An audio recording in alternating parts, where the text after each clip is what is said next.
Welcome everybody. I hope you're doing well. Thank you for joining us. May 14th, of course, it's May 14th, 2025.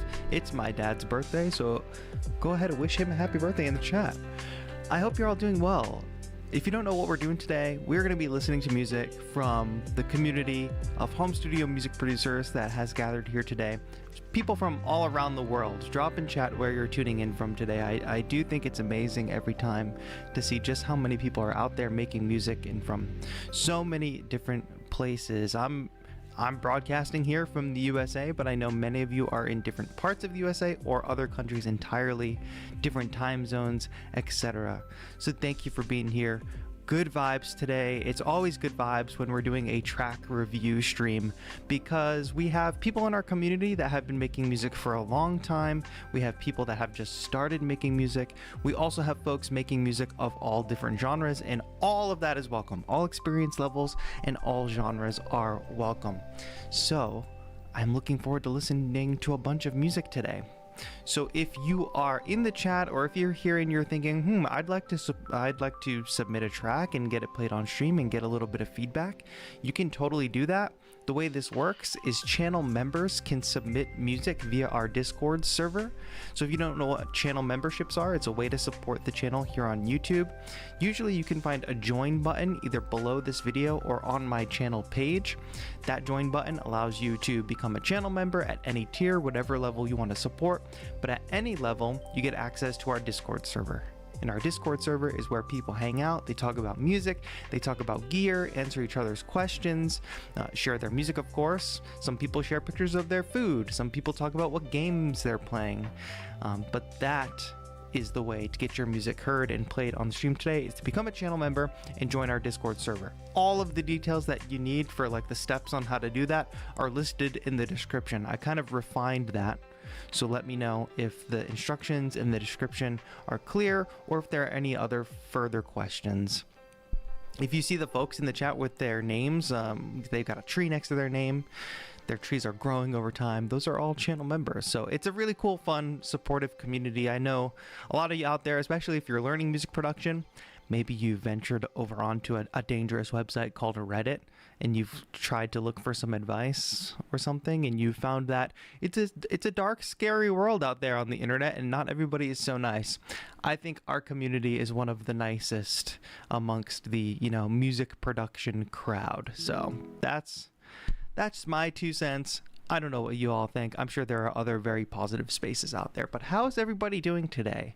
It's kind of a weird time for a stream, so we don't usually stream at this time, I'll say, but it looks like quite a few people are tuning in, so thank you for being here. We got people from Austria, we got people from Brazil, thank you for tuning in, people from Texas, Mexico City, look at that, Peru. So right off the bat, it's an international community. What can I say?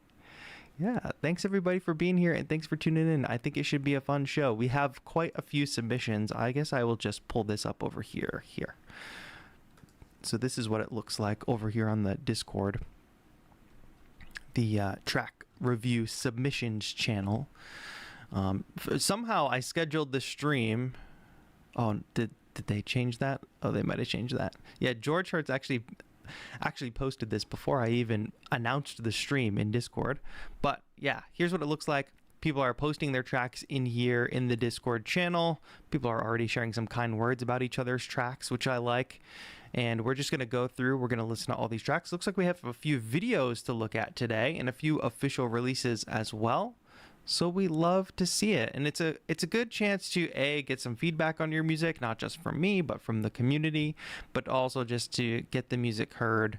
It's always nice when people hear a track on a stream and go connect with that person outside of the stream, either to become future collaborators or to just support each other as artists. So that's the vibe. We usually can do up to like 30 tracks. I'm not sure how many tracks we have now, but it's less than 30, but that's about as far as I can go before my brain starts to chemically shut down. So if you are looking to submit music, you can still join and you can still submit a track. How are the audio levels today? I hope they're well. I know my background music stopped, but that's fine, I guess. Where is the Discord link? Asks our friend in chat from Germany. All the details are in the description down below. You do have to become a channel member to get access to the Discord. There's no like Discord link to get into that part of the server. Yeah, George, you were super fast. Discord notified me of your YouTube post, so from there you jumped right on it, because as I was typing the announcement post, you had already posted. It was crazy. Quesadillas de media noche. Is there anything better than quesadillas in the middle of the night? I don't know. I'm not sure. It's okay. Discord is a wild beast, I'll say. I run this Discord server, and I barely know anything about Discord. My friends know way more about Discord than me. So don't be confused, or don't feel bad if you're confused. Ruben, thank you so much for becoming a channel member. Welcome to the party. Hello, Pilgrim of Light. Nice to see you. Thanks for being here. Adil Constantine says, managing a Discord server is a full-time job. I completely agree. It's crazy. I think it's an employable skill too. I bet a lot of brands hire people to moderate their Discord server. I remember when we were doing an event with Melodics, and the folks who run their Discord server, it's crazy because they have so many channels. They have so many like bots to do things. I just can't get on that level. Creo says, I don't know about Discord. I have it, but like I'm not sure what shortcuts, etc. It's that's interesting because you design websites and stuff, right, Krios? Or you do some like coding or something. And I don't know how to describe tech jobs really, but it doesn't. I feel like I'm pretty tech savvy, and I feel like there's things about Discord, that I've got some notes. If you are used to tuning into this stream on Thursday evenings, or which is tomorrow evening for me, depending on where you're on the world, we will be live tomorrow evening. We will still be having our evening experimental stream. So tomorrow evening, we are actually going to be checking out the Ableton Move 1.5 update, which is still in public beta. So we're going to check that out tomorrow evening. I'm going to be checking out there's new MIDI I/O. So basically every track can do, proper MIDI channels, proper MIDI in or out. There's also new sample slicing, and they also brought the auto filter to Ableton Move. So I've got the beta installed on Move, and we'll do some experimentation with that tomorrow night. So look forward to that if you want an evening stream to come hang out and have a good time. Greetings, Nigel. How are you doing? Thanks for being here. Tisaru, hello. Welcome, my friend. Nigel asks, can you use those MIDI controllers with other DAWs too? Which MIDI controllers? I'm unsure. Maybe I missed part of the conversation. I'm sorry. Jacobus the 8th, how are you doing? Oh, the one I held up, the Move, can you use it with other DAWs? You can. I don't think it's not like the best option to use with another DAW. I mean, it's mostly a standalone device. It's honestly not even one of the best options to use with Ableton Live as a MIDI controller at this point, but the standalone features are so good. We'll get into that more tomorrow evening. So look forward to that. When we end today's stream, I will make tomorrow evening's stream public so you can set a reminder for it. But if you're here in chat and you can remind me to do that before we end today, that would be good. I just don't like to have multiple live streams scheduled on the channel because I feel like it becomes confusing. People show up to the wrong place, etc. Do you use Ableton Move in your normal daily production? I'm indecisive if I should get it.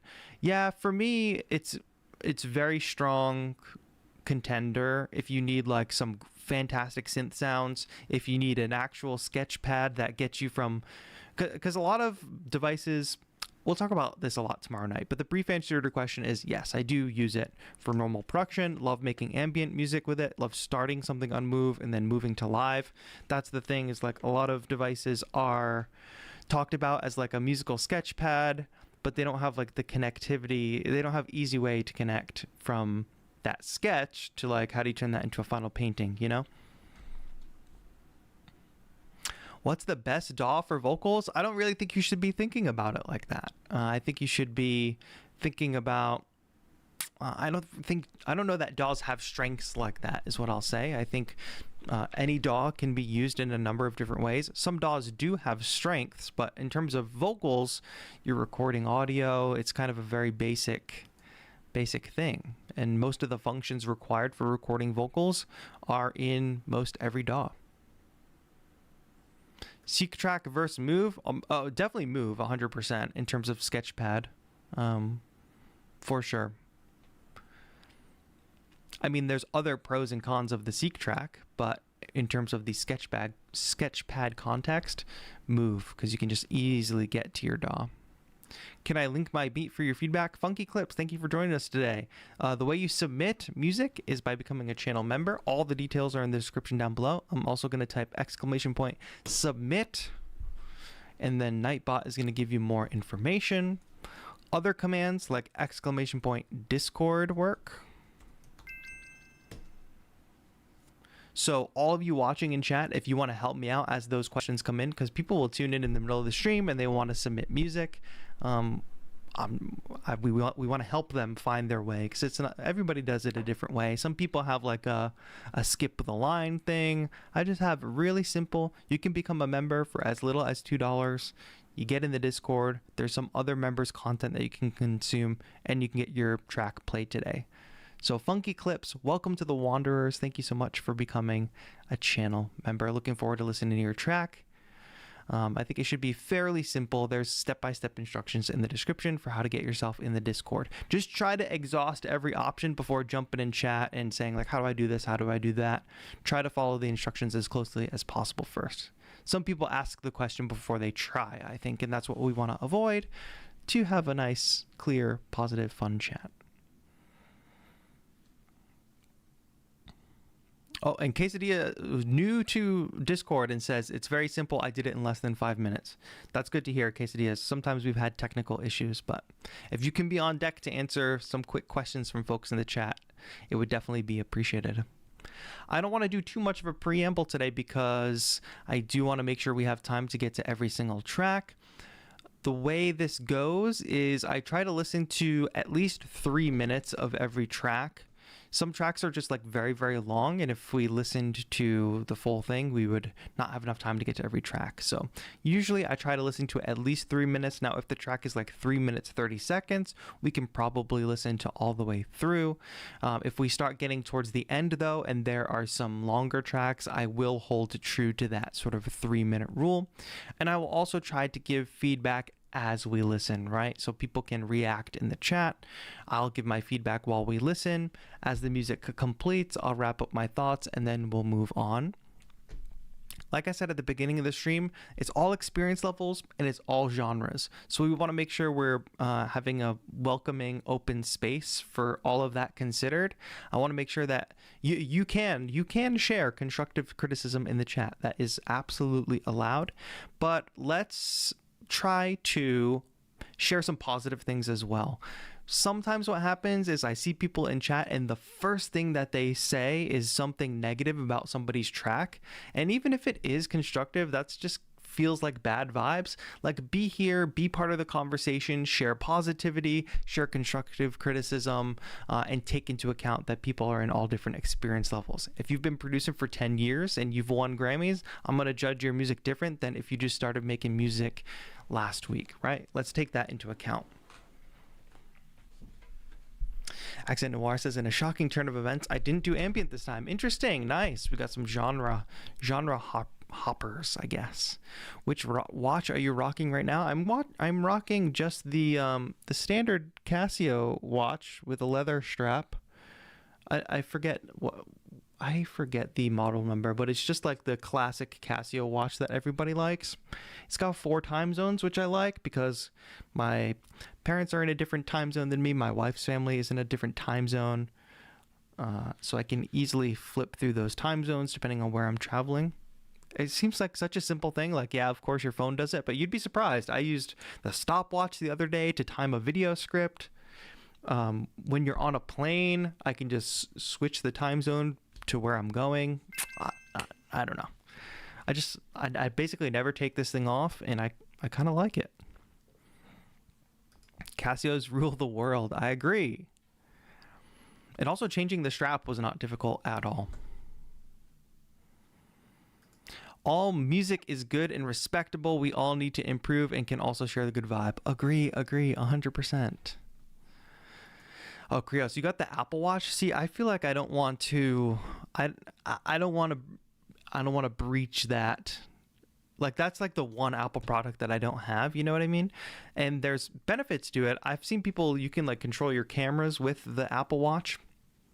So there would be a utility to it, but I do not want to have an Apple device strapped to my wrist. I already don't want to have don't want to have this kind of device in my pocket at all times either. But yeah, whatever. I know there's benefits to it. My mom rocks the Fitbit. She loves it. Yo, Don, JJF Beats, thank you so much for becoming a channel member. Welcome to the community. If you have any issues getting into the Discord, just pop in chat here, but do use all the information in the description to your advantage. Follow along, and you'll be able to find your way in there, I think. Why don't you want an Apple product, by the way? Oh, it's nothing. I didn't mean like I don't want Apple products. I love Apple products. Running this whole thing on a MacBook Pro. Love my MacBook Pro, my MacBook Air, iPad. I would not switch off of the Apple ecosystem, but what I mean is like I just don't want a digital device like that on my wrist where I can get more notifications and see more information and etc. You know, I feel like I'm in information overload these days. It's easy to be an information overload these days, but I'm trying to be better. But on that note of like from digital to analog, I did want to quickly shout out something that I'm not sure if y'all are aware of, but I did design a notebook. It's called the Song Studies Journal. And since we're all gathered here today to talk about music and feedback and getting better at making music, one of the things that greatly improved my music over time is studying the music that I love. So this notebook called Song Studies, every page that you open is a page where you can fill out all the different things about a song that you love. So you just turn on a song that you like, write the title and the artist. You can map out the structure of that song as you listen to it. You can map out the instrumentation. You can write down some key moments, take note of chord progressions, sound design features, and then space for other notes here. But what this eventually becomes is a encyclopedia for music that you like. So eventually you could turn to a page and be like, oh, I'm not feeling too inspired today. Let me open a random page. Oh, this song that I love uses this chord progression. Let's grab that and start working with that. Or this, I'm stuck with the structure of my track. Oh, let me find the song that I really like that has this structure. And you can just go and copy the structure, because these are all things that are not really copyrightable. Can't copyright a chord progression, can't copyright a song structure or even sound design techniques. So if you have a journal like that, it could be helpful. And if you just, it's a good activity too, right? Like sit back, instead of listening to a podcast, instead of like scrolling on Instagram, sit back, listen to a tune you like, put it on repeat, and just like journal the notes. So if you do like that idea, I'm going to share the link. It's available on Amazon, should be available in lots of different regions. Let me know if it's not available in your region, because I don't really know how that works. And this is my first time selling a notebook on Amazon. So link there is in the description. I would love your feedback on this kind of item. It's affordable too. It's just a $12 notebook. This was like, I've been dying to make a notebook for a long time, and this was years in the making for me. Like there's other versions of it that don't make so much too, but I would love to design other notebooks in the future too. It's like it's like I paid you guys to say it was cool. This is a cool idea. Oh, that's cool. Wow, that's cool. Very cool notebook. That's so funny. Yo, Eli, what's good? Thank you for joining us today. How have you been? Welcome back to the stream. All right, we'll do a couple more questions, and then we will get into listening to the music, because that's what we're here to do today. I also wanted to ask, I have a MacBook Air that I use for music production. So far, it's been great, but do you think it would be bad long term? Since you said you use Pro and Air, I wanted to ask. The only reason I got the MacBook Air was because my MacBook Pro is 16 inches, is very heavy, not the best thing for travel, but it's got all the ports that I need to run this live stream. That's like the main reason that I needed it. So when I travel, when I go anywhere, I bring the MacBook, the Air, and it works perfectly. They're both M1 chips at that. I know we're on M4 now, but they're M1 chips. I think they run great. I think don't worry too much. Like if your current situation is working, don't project onto it that someday it might not work, because that is true, but now it's working. So don't solve a problem that you don't have yet. You know what I mean? Don't convince yourself that it's worth it to buy another thing because you think you might have problems in the future, you know? I didn't buy this MacBook Pro until my old MacBook Pro, the 2018 Intel Mac. It was just not holding battery. The CPU was throttling. Fans were going crazy. And ever since that, like, I haven't had to change anything. And I see people talk all about, oh, is the M4 good enough for music production? It's like, bro, I'm running an M1. And especially if you're just starting, I think it's all good. Anybody else can share their thoughts on that in the chat. If you're using whatever kind of computer or situation you're using, I'm sure specs are always important. Mr. Binsike from Belgium, thank you for tuning in. You say, I love your music. Oh, thank you so much. I appreciate it. I did just drop a new track if you haven't heard it yet. Drift in Bloom on all streaming platforms and Bandcamp with a bonus track. All right, I will try to answer some of these questions further as we go through, but I do want to get into listening to the music. Thank you so much for everybody for asking those questions. We are going to be streaming tomorrow evening, which is going to be a much more open format where we'll have much more time for questions. So if you don't have notifications on for the channel, I would recommend turning them on. I will schedule that stream at the end of today's stream so that you can set a reminder. But yeah, that's coming. If you have more questions, I'll try to answer more questions as we go, but try to tune in tomorrow night when I can answer more questions. Today is all about listening to your music, and we have quite a few tracks, and we have more tracks coming in the more we talk. So George Hertz is our first submission. Let's dig in right away. Keeping me posted on the sound levels as we go here today. I'm gonna go ahead and get my windows all situated here. I just have like too many screens. So if I do something like this, you can see the track, you can see me. Let's give a listen to Midnight Dance by George Hertz.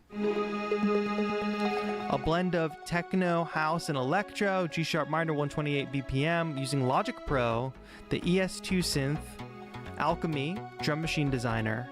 If you want to get the info about people's tracks, usually they share it in the Discord. A nice high energy way to kick things off today. Thanks, George.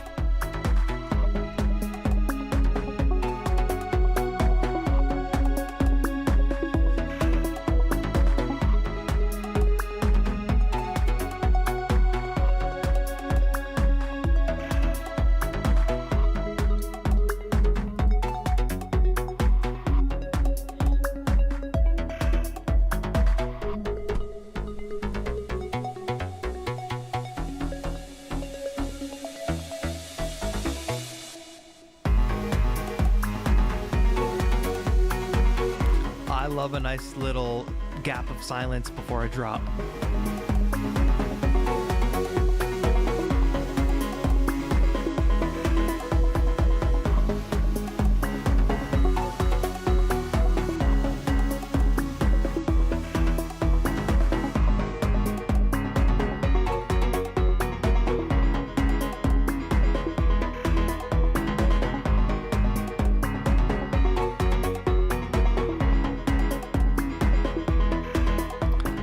Nigel, I love the little bubble pop kind of sound, and I love the lighter synths on top with that kind of chunky bass giving us a groove.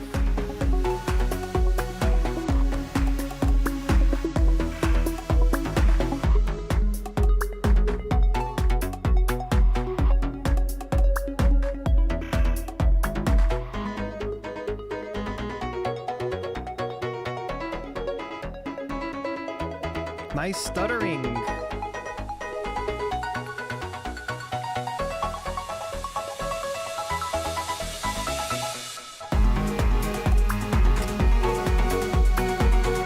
That transition was a little weird rhythmically, no? A little odd?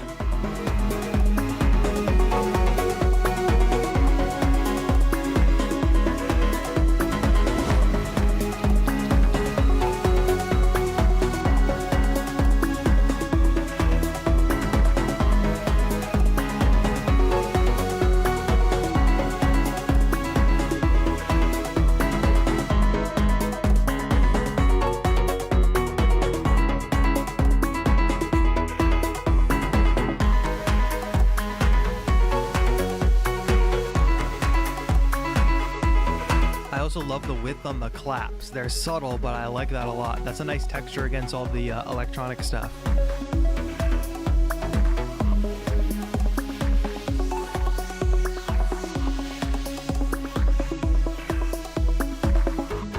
That's better.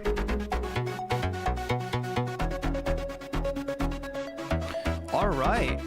George Hertz, thank you for kicking us off with something high energy today. Well done, well done. It's a pretty clean sounding mix. I mean, I do want to say it's a triumph of song structure too. I think you played with your structure perfectly. There's very clear sections. Those sections pay off with tension and release. There's always something new for us to listen to. I really like this transition moment here.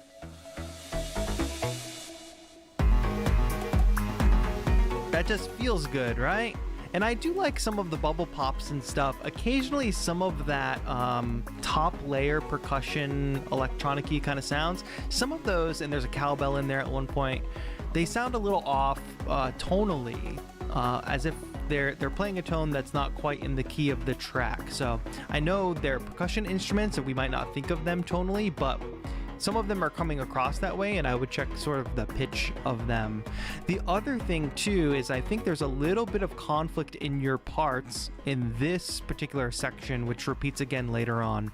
It's the juxtaposition of the piano playing in the lower register against the synths or the bass. I was having trouble distinguishing between the parts, which is part of the problem. So here it comes in here.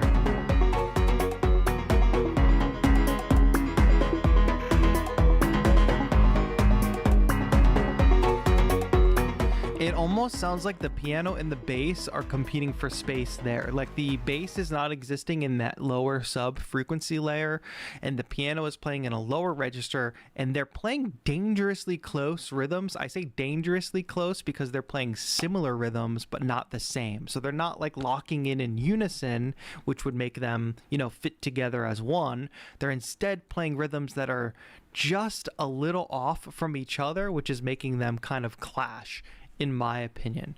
But for me, that is the weakest section of the track. Some of the more minimal sections are very, very strong, where you rely on the sort of light synth stuff on top, the bubble pops, right here.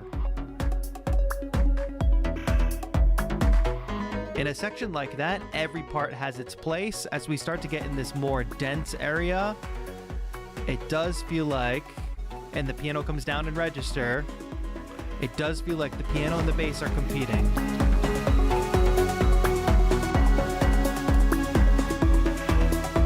Even the little synth that's filtered down there. So there's just a lot happening in the low mid tonal range. So just be careful of that. That's like an orchestration thing, how you plan your parts. But otherwise, this is a very clean sounding track, high energy, good mood. Thank you, George, for kicking us off with such a great track.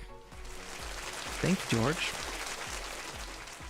Let's keep things moving. Don't forget, when you see somebody's track today, you're going to see their profile on stream. You can head to their pages. You can give them a follow. You can give them a like. That absolutely is something that makes our community go round, All right, what do we got going on here? Adil Constantine, we got a video to watch. Epic Trailer Music Remix. So this is a remix of a Last of Us game or show trailer, I'm wondering. Let us know more details in the chat as it plays. Oh, it's a short one too.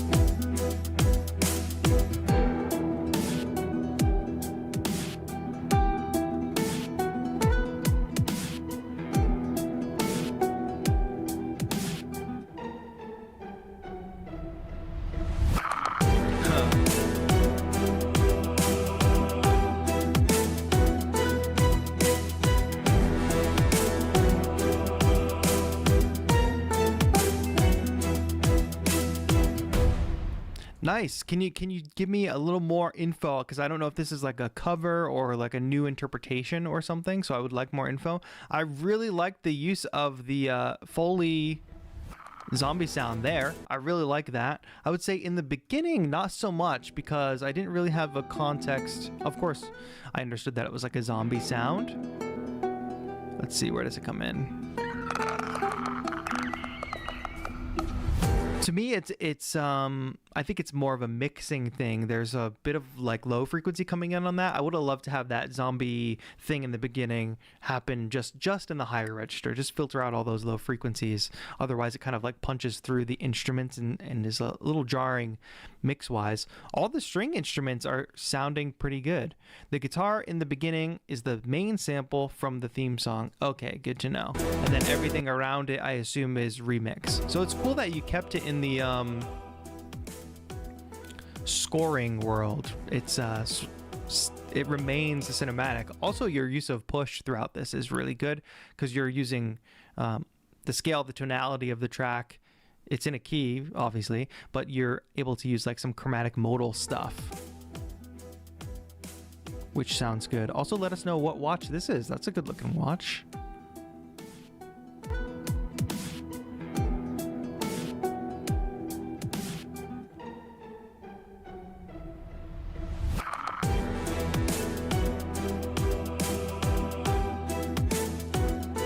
I think there's one layer that it's kind of missing would be the bells and whistles sort of layer, because all the parts are there and all the parts are good. You've got the original sample plus all these strings on top and the big brass, right? It says epic trailer music remix, so it's supposed to remain sort of like a trailer, like cinematic music.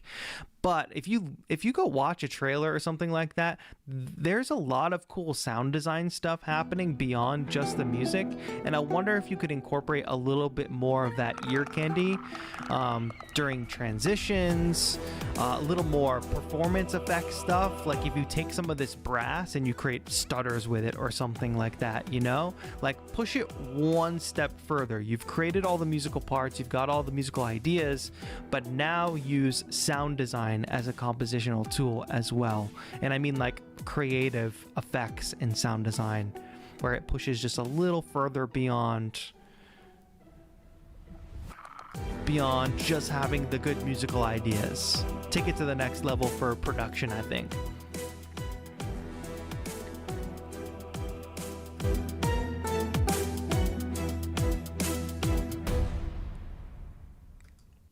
Strong ending for sure. Very cool. Well done, Constantine. All of the orchestra samples are from the Free Orchestra / Project Sam. Good to know. I haven't heard of that. Castillas Noches says, love the medieval vibe. Yeah, for sure. The drums are thick indeed. Yes. And it's a Seiko watch. Okay, cool. Very cool. As you can see, just from these first two submissions, we're going to have quite the variety today, folks. So buckle up, grab a beverage. Think of this as your eclectic radio show. There's nowhere... Where else can you listen to a bunch of international home studio music producers all creating different things, different genres? Where else can you get this all in one place? I'm not sure, but I hope you enjoy it. Let's just listen to Nigel's. He's hand painted this album art.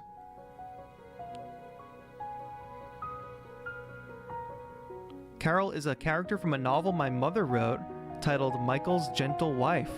There's a lot of layers to this. This is awesome. And I think Nigel is in the chat, so if you have questions, do feel free to ask them.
It sounded great. Honestly, I don't think I'm going to be able to deliver much feedback on this one. The sound, the production is sounding great. The music itself is sounding great. It's going to be the extent of my feedback.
Yeah, Nigel, really impressive work here. Like I said, since I'm not going to have that much music feedback for this, or even production feedback for this, you were getting lots of great comments in the chat, and let me know if y'all do like the chat on screen. As you all give feedback for a track, I like to put it on screen. If that's adding to your experience, let me know, or if you didn't notice it, let me know. But I'll point you in a couple different directions. A few people were talking about visuals for the track. Of course, you painted this beautiful artwork. That's fantastic too. But and I'm also unaware of any other kind of things that you've built around this track, so feel free to correct me if you've already done some of these things. But getting some type of visualization, even if it's just going out and filming 3 minutes, 4 minutes of nature imagery to set this to, is a fantastic idea. If you can somehow start building playlists of music that have a similar vibe, like start a new YouTube channel that's just based around playlists of music with this vibe, you can collect music from other artists and build these video playlists, but start everyone with your track, right? So maybe somebody wants to tune into a Studio Ghibli style playlist, and maybe it will have some music from other artists or even actual Studio Ghibli music in it. But if it starts with your music, now they're associating you as a composer with Studio Ghibli. Maybe somebody listens to it and says, oh, I'd like to hire a composer that does this. Oh, this first track is beautiful. Let me find that composer. Then they're looking for you, right? The other thing too is there's like so much to go with this story that you've told here. The hand-painted album art, the novel by your mom, is a story in itself, obviously, but the story of that, do try to find ways to tell that across the internet as best you can, letting people connect the dots between all the things, whether that's Instagram carousel posts of like the painting, the book, and the final visualization with the music. Any insight you can give about the book, like tell the story of this whole thing. It's kind of a multifaceted story. And storytelling is kind of how you can set yourself apart as an artist, because the music is one thing. We're going to listen to lots of music today. Lots of people make and release music. The story around it is what sets us apart as artists, and you have very compelling, very rich story to tell here from what I can see. So that's the next step, and continue to compose this kind of music because you clearly have a talent for it. Well done, Nigel. Yes, our orchestral piece, we've gone from a little bit of like techno house inspired stuff to trailer remix to now like a fully classical, almost transcendental type piece. And now we're going to move on to something completely different. A performance, actually. It looks like Oro Pastrana in Discord. New here. Here's my humble submission. Started to learn about 2 years ago. Keep in mind, started to... Let me read that again. I can't read. I started to learn about 2 years ago to keep my mind busy through some hard times. Wish you all a great day. Oh, and this is Quesadillas de Media Noche. This is a long piece, so we're going to listen to a little bit of it. We're going to maybe jump around as well. I'll also say I have been having a lot of fun with the Polyend Play these days. And I did ask my friends at Polyend if I could get myself a Play Plus, because I also have the synth, but then I'm also like yearning for a the actual synths to be on the Play, to like use this as its own standalone groove box. So that more experimentation on that is coming soon. And I want to show, and I got this cool charging brick for it that I wanted to show, but I think it's not within reach at the moment. I'll make a short video about it soon. But yeah, so cool to see that the Polyend Play is going to be in use here. Let's check it out. What's going on? Also, Quesadillas, let us know what do you like about the Polyend Play Plus.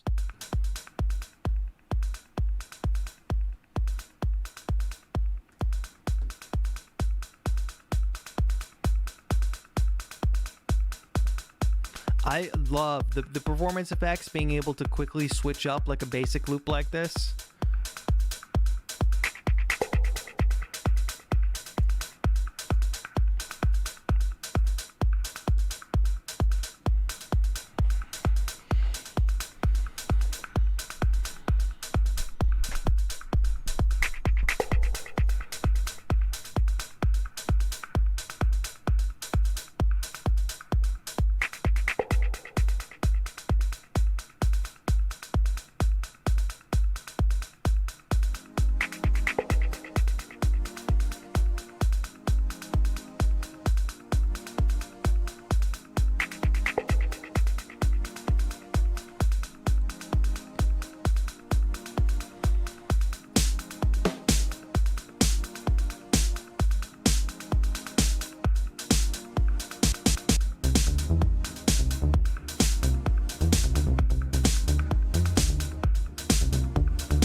Everything was sounding pretty good, but as the bass line came in, I had two thoughts.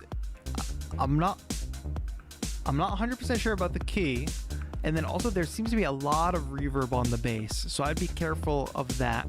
Reverb on a bass or a kick can be a little problematic mix-wise.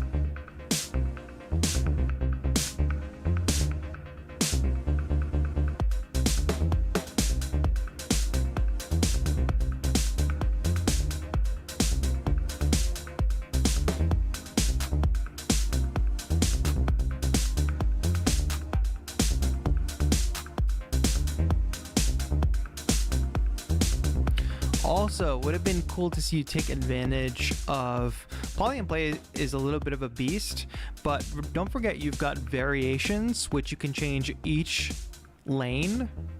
You can change, even if it's like tiny variations for each lane, you can change it with variations. And also you can build up patterns. You can quickly switch patterns instead of doing track mutes. What are we getting up to here?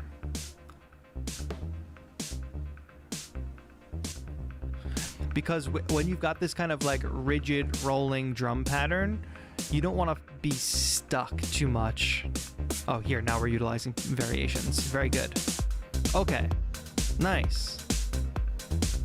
So from a structure perspective, that's good. I do think some of this key stuff needs help though. It sounds like our keys, our chords, and our bass are in conflict key-wise.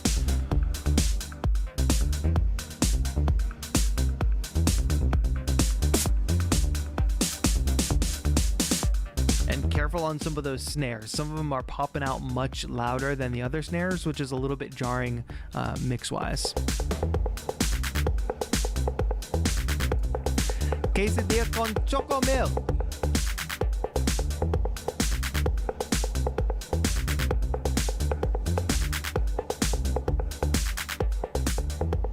I think the one challenge for me too with the polyend play is getting the arrangements out. I mean, it's called play, so I think you're supposed to play it. You're supposed to perform with it.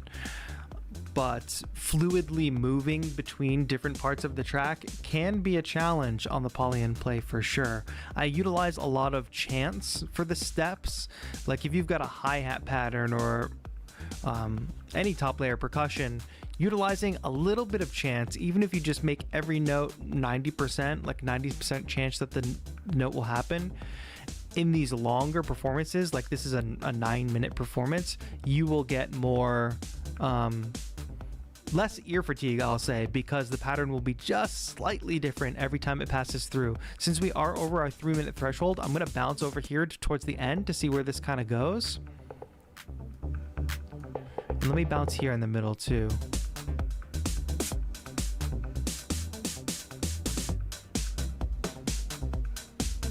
I like that bass layer that gets added in here. It's nice to add that. And then the outro here. Nice. Yeah, I think the one thing to think about for these performances to keep them a little less stagnant, first of all, maybe be a little more refined with your structure and your performance, because from what I hear from beginning, middle, and end of this 9-minute performance is that it doesn't really evolve that much. You do take advantage of some of the variations, but we never really move to a fully new section, it doesn't seem. So that's important for performances. Perhaps try while you are doing your performances and while you're rehearsing, try to sit there with like a timer or a stopwatch and think about the listener experience. Okay, how long have we been going on this basic loop?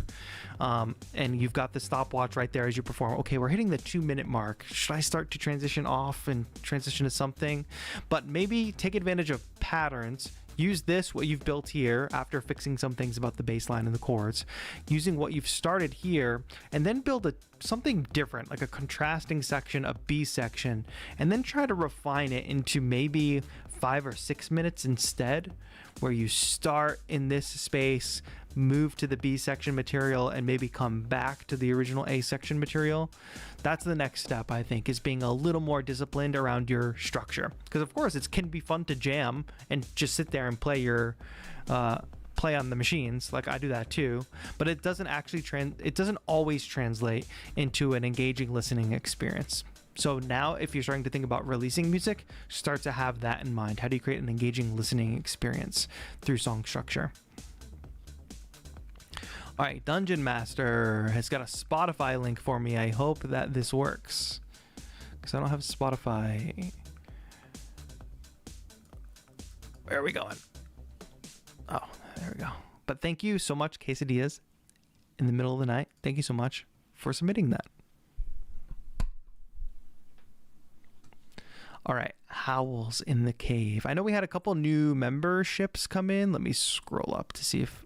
But shout out to everybody who became a member in the past couple minutes. I think I might have missed them, but thanks so much. And thanks everybody for tuning in and sharing feedback along the way. If you are just tuning in late, today is a track feedback stream where folks from the community are sharing their music. We're listening to it, giving some constructive feedback, and we're just here to support each other. That's what the independent music producer community is all about. It's an international community, all different experience levels, all different genres. It's meant to be a very welcoming experience. So don't be shy. If you haven't said hello in chat yet, do say hello. We're here to welcome you. If I missed any questions or anybody joined and I missed that, I apologize. Try to focus on the music, but I'll try to say hi to everybody as they come in. Wait, is the stream ending? No, my friend, the stream is not ending. I'm just doing a little check-in because we've been going for almost an hour. So we're almost an hour into the stream, and let's keep it rolling with Howls in the Cave by Dungeon Master.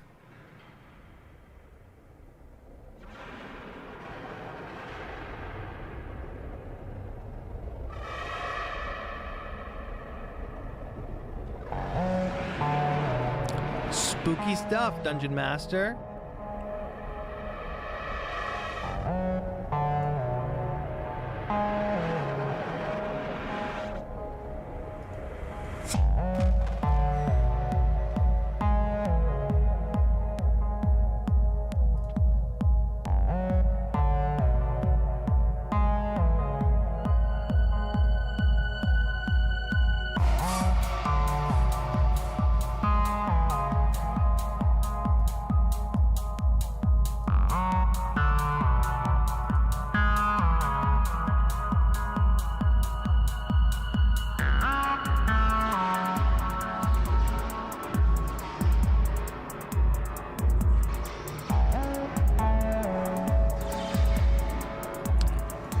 I like these noisy layers being anchored by the synth stuff. It works.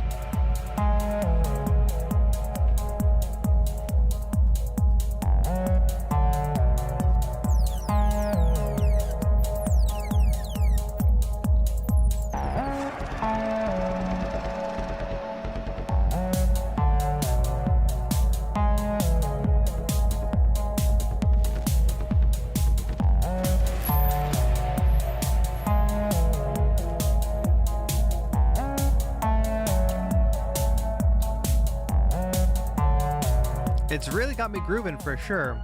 Is the snare a little thin? Is it okay? I'm not sure.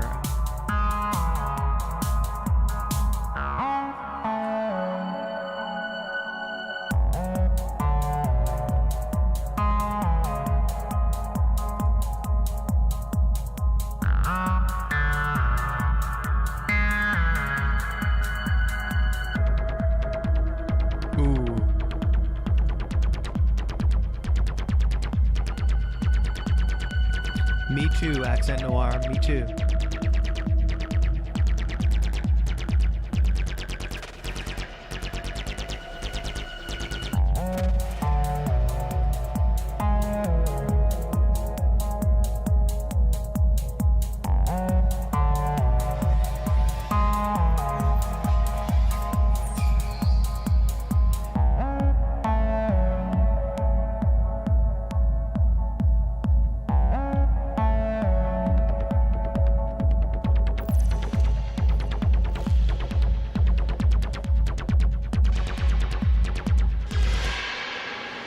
Nice. A little aggressive ending there, but I'm glad we did get a full ending there. You said in chat, Dungeon Master, you said I've been working on a lot more on using automations, and I can tell because this kind of music, it runs the risk of being much too repetitive, much too monotonous. I can hear all of these changes happening over time, even though we have running motifs and running loops. There's all this subtle and not so subtle change happening that makes the track engaging to listen to through the whole thing. And I really love a lot of the textures. Like I said at the top, you've got these kind of like noisy, just straight up noise layers that are like very spooky, very scary. And sometimes when people do that, it pushes too far beyond like being just music and it becomes too much of just like noise. But you've got it all anchored in these really nice synth motifs and really great sounding synths, I have to say as well. With the note on automations and the change over time, I think the only time I thought things started to feel a little harsh was like around 211, and I don't mean harsh, I mean seemed like there was a little volume control to be done. Like things started to build and get a little like, let's see if it comes back. It's sort of a culmination of all those layers building up in that moment and the filter opening on that synth in that moment, and it got a little bit louder than the rest of the track there for a moment. So that's just like a little technical mixing thing that I heard in the moment while listening. But especially love how in the back half you end up transitioning, not in the back half. Where's that transition point? Here. Yeah, it's kind of in the back third. Transitioning there is like perfect, because without that, if you had just kept the na na na na, then it would have like overstayed its welcome. But you gave us a break from that, gave us something new, and then returned to it. And that's like exactly what you want to be doing in song structure. If you have a great melody, that's great, but if you play that melody over and over and over and over again, your listener is going to hate it. So this was a great approach. Dungeon Master is a fantastic track. Really awesome to hear your progression, your improvement, the way you've used your machines to sort of come together and make something that's truly your own. Really good job. And you got the highest honor in the chat, I think. My cat liked your song from Quesadillas de Medianoche. Now, do you share the quesadillas with the cat? Is something that I've been thinking about a lot. Do you share the quesadillas with the cat? I need to know. Let's keep it going. I'm going to pull up Adequate Living Situations giving Saturn's rings. Did I miss any comments in chat or questions in chat? Please let me know. Drop some questions in chat and I'll try to answer them after this track. What's up, Panda?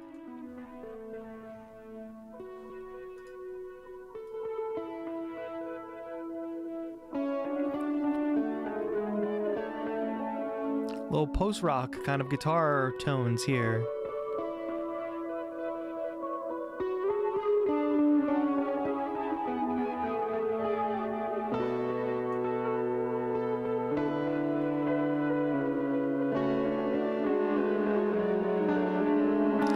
You put a bunch more reverb on this, you can call it shoegaze.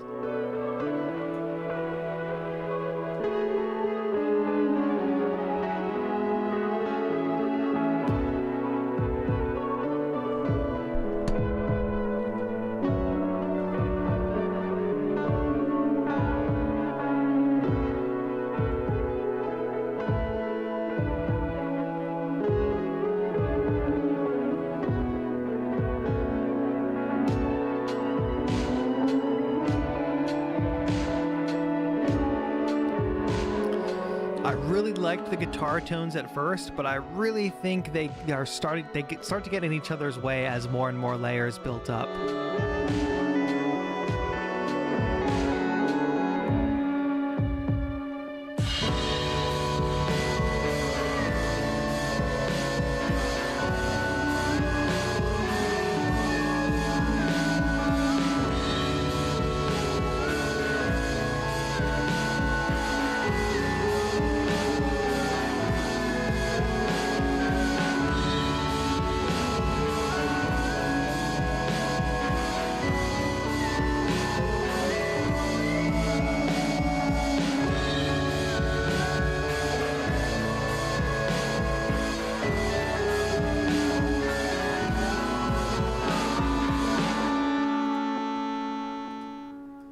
Nice. That's very, very cool.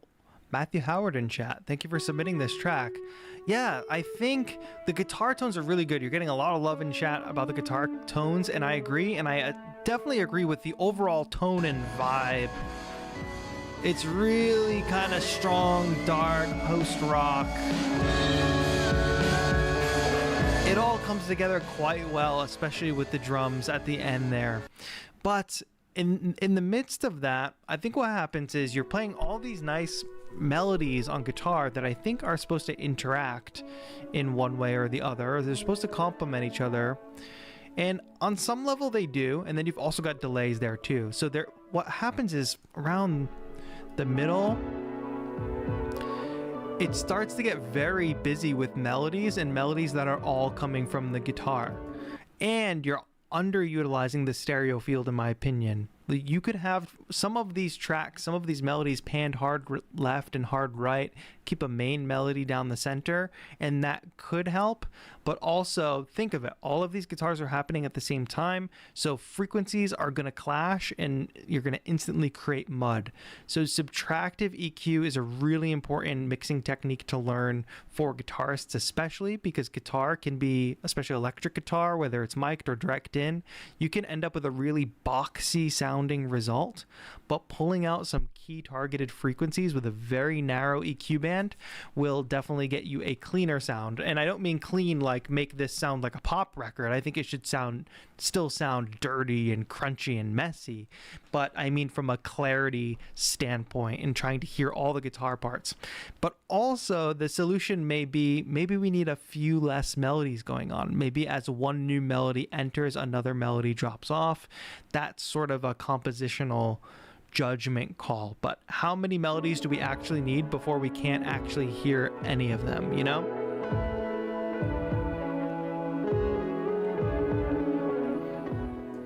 And if you're gonna build to this drum set, this epic drum set stuff, why not introduce a few drum set elements here instead of this sort of electronic kick, you know? Maybe a few cymbal hits. Like, I just find it interesting. It seems a little confused onto whether or not, because this part does not feel like it's building to the epicness of the ending. This ending feels like on a very epic scale and very cool feeling and vibe. This middle part feels slightly more amateurish. It feels just like drum machine against lots of guitar layers, where this part feels like a track. You know what I mean?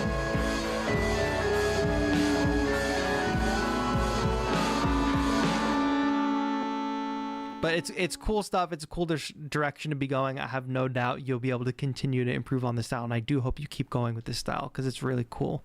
And as usual, I hope everybody knows and understands. I'm giving my feedback, music, art. It's all very, very subjective. If you have strong feelings about your musical choices and I say something that flies in the face of those musical choices, feel free to just ignore whatever I say and do whatever you want and keep pursuing it. I'm just trying to give some practical advice on how to improve overall sound and how you can maybe execute your ideas a little better. And that's what we're here for. So take it or leave it. And that goes for everybody, not just this track that we just listened to.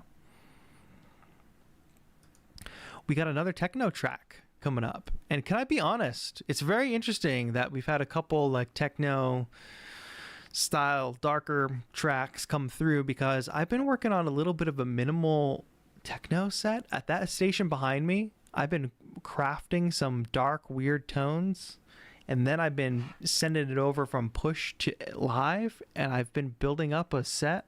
So far I've got like a 20-minute minimal ambient techno set, I would say.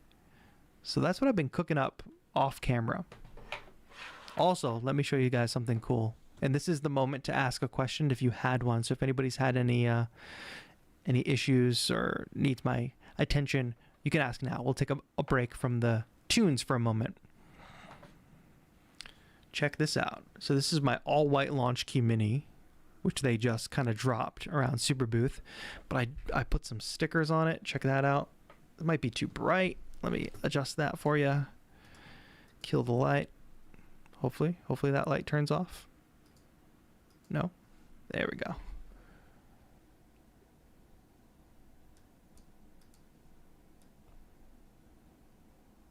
How's that? Pretty cool, right? I can't really see what you're seeing, but I hope you can see it well enough. Pretty dope, right? It's been a while since I put some stickers on some gear, so. All white launch key is looking pretty cool. All right, let me see. What did I miss? I missed a couple questions, I'm sure. All right. Gosh, why can't I keep up? What's the best MIDI keyboard for Ableton? I've been looking at the Novation Launch Key 61. I think Novation Launch Key, you can't go wrong. If you're looking at a launch key, go for it. It's a fantastic controller for Ableton Live. Possibly one of the best. Possibly the best for Ableton Live. It looks so clean. I need that. It is clean. Yeah, it's nice for sure. W Launch Key Mini. Yeah, I don't think they're doing the actual 25 key in white, but I wish they were. Boz, not a member anymore, but still want to submit. Gotta be a member to submit, Boz, but that's okay. Don't worry if you can't be one. You're here with us in spirit. No pressure to become a member.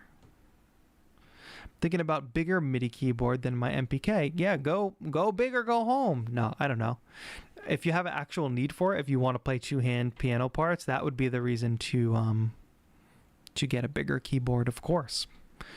Audio Fetus, hello, longtime follower. Thank you for that. Appreciate it. Thanks for tuning in. If you haven't said hello here in chat yet, please say hello. We are a very kind and welcoming community. Also want to remind you all that we will be live again tomorrow night, and we're going to be exploring the new Ableton Move update 1.5, which adds sample slicing, MIDI in and out, or like proper MIDI in and out, as well as auto filter.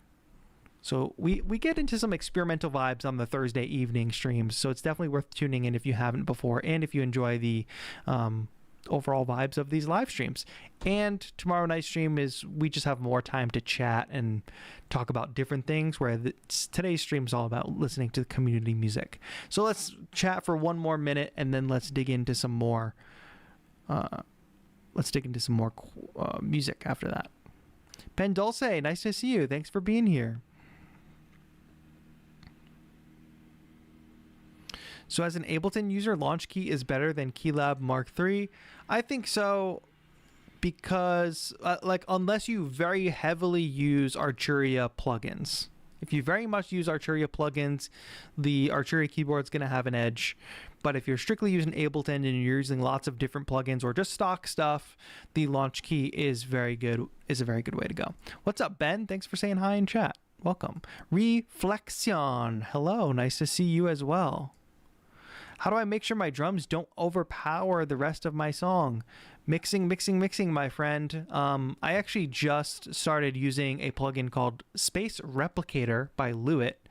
And for my new track that I just released, you like mix a track and you're like, let me go hear it in the car. Let me hear it on the speakers. Okay, it sounds good here on my speakers. Sounds kind of decent on these headphones. Bring it in the car and it's like blasting.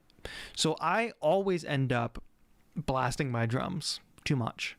So what I did was I started using this plugin called Space Replicator, which you set it to your headphones and then it gives you different listening environments. And there's a car one, there's different studios, and you can hear right away how it translates to other speakers, which makes you realize like, oh shoot, my drums are too loud.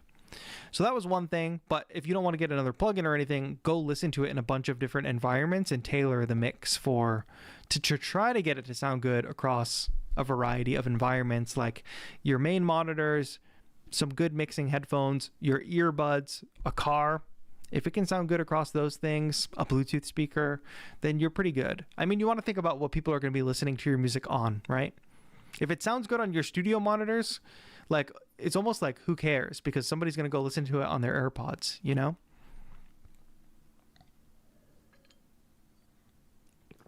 Would you recommend any affordable hardware synth? That's a great question. There's too many options, and it also depends on what your definition of affordable is. Yes, I posted about this today. Good call, Reflexion. Ableton is doing a 25% off sale, so do not sleep on that if you are trying to upgrade to standard or suite. It's a good time for that. And it's like less than a week. I think it's done on Tuesday.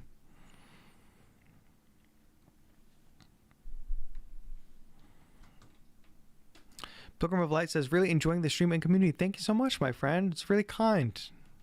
I'm glad to hear it. I try to curate some positive vibes here. Which full-sized MIDI keyboard would you recommend, or do you think it's better to get a standalone keyboard that has MIDI capability?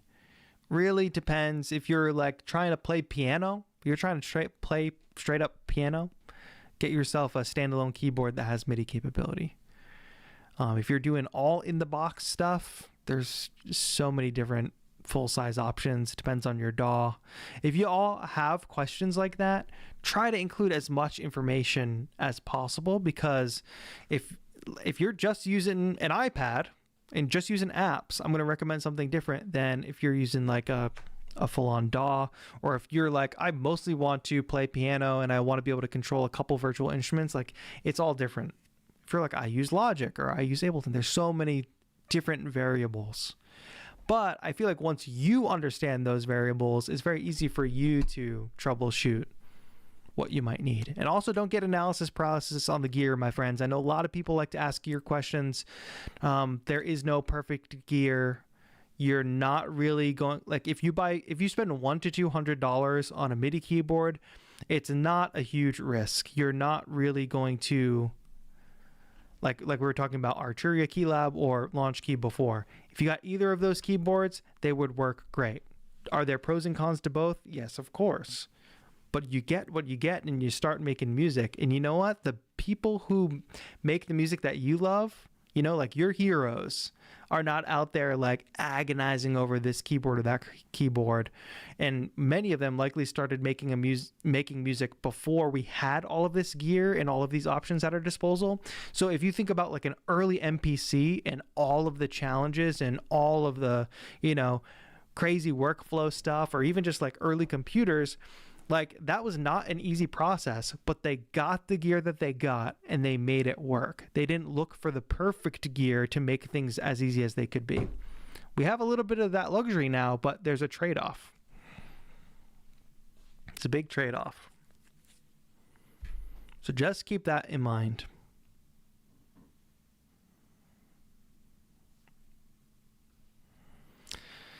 All right, here we go. Let's keep going with the music. So I know we went off on a little gear rant there, but that's okay. Sledgeman Guitar, thank you for joining us. Akoji Atsuma, welcome to the stream. What's up? What's up? Glad to have you all here. Raj, just want to say, man, love the soft lighting in your room there. Very warm and welcoming. That's what I'm hoping for. I'm hoping for a warm and welcoming vibe. Next month, we will be moving into a new studio. I'm hoping to continue the warm vibes, but I'm also, you know, hoping for a little something different. All right, let's keep listening to some music. Accent Noir is up next. I lost my place in the Discord. We have quite a few more tracks to listen to, so we're going to have to keep things moving here. How did I get to this track, by the way? Oh, here we are. Techno. Old school techno leaning. Only the third techno track that Accent Noir has produced. Trying to do something different.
kick fall off here? What happened? I thought we were speeding up, but nothing else kind of sped up there. I think there's a little issue with the kick in that moment.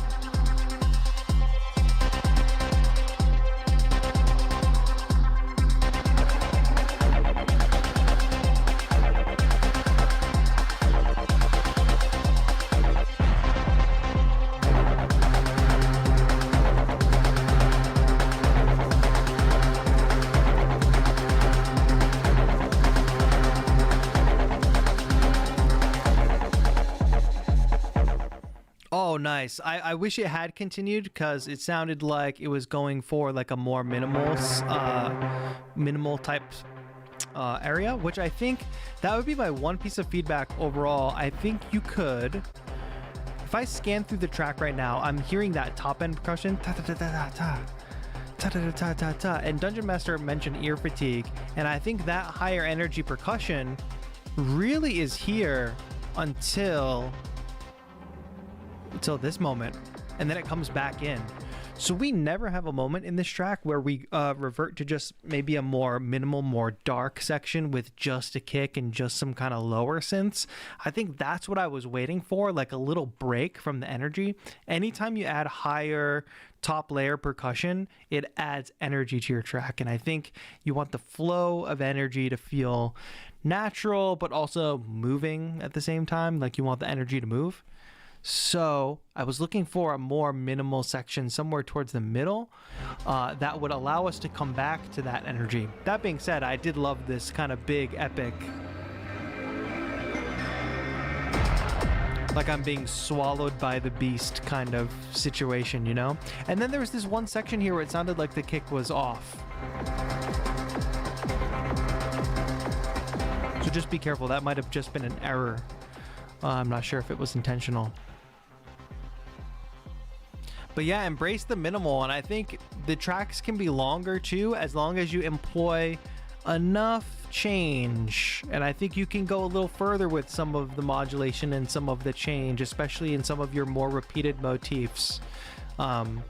Feel free to take it slow. I think like techno like this doesn't have to be a 3-minute song. I mean, maybe you made it this length for the feedback stream, but you can go longer and spread your ideas out further. Just keep that rate of change fresh, you know? That's one thing that I particularly am trying to practice, is I'm using minimal techno, minimal ambient techno as a way to practice patience. Whereas with like typical beat making, it's like keep going, rate of change every 4-8 bars, something new section, you know?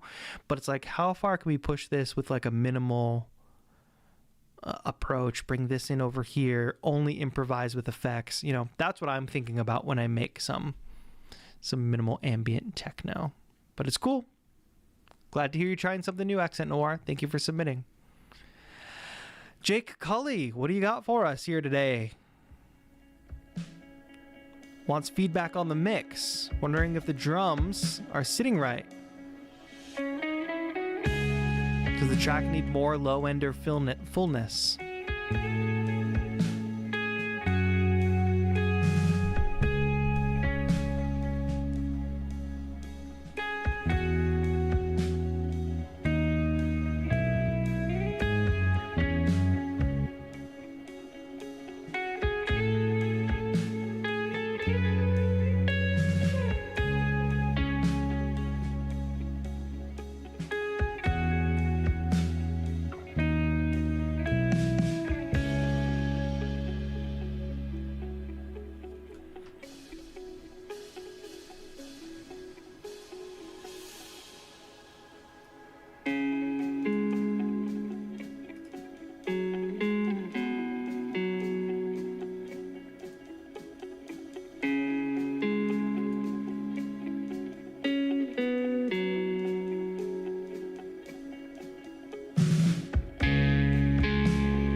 I like the gentleness of that section in the middle.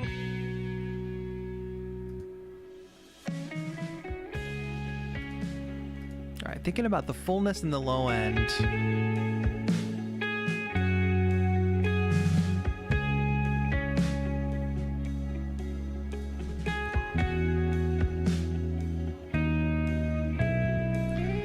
Yeah, like maybe the bass guitar is slightly over compressed. I do like the tone of the bass guitar, but we're not getting really any sub-frequencies from it, or I'm not hearing it. I'm not sure if you folks are.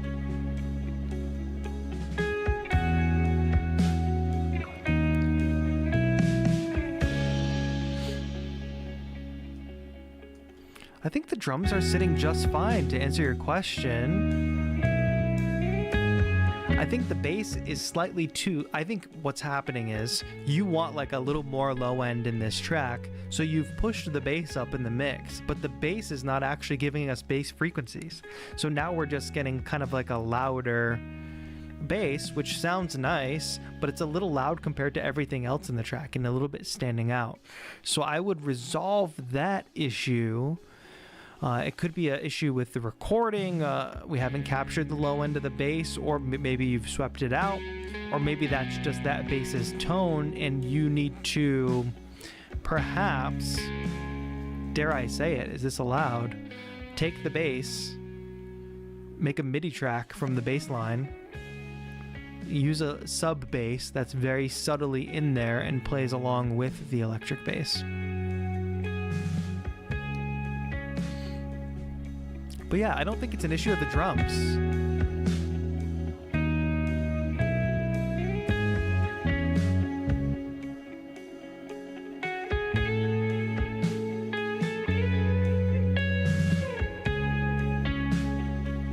Yeah, I guess there's a little sidechain happening there too.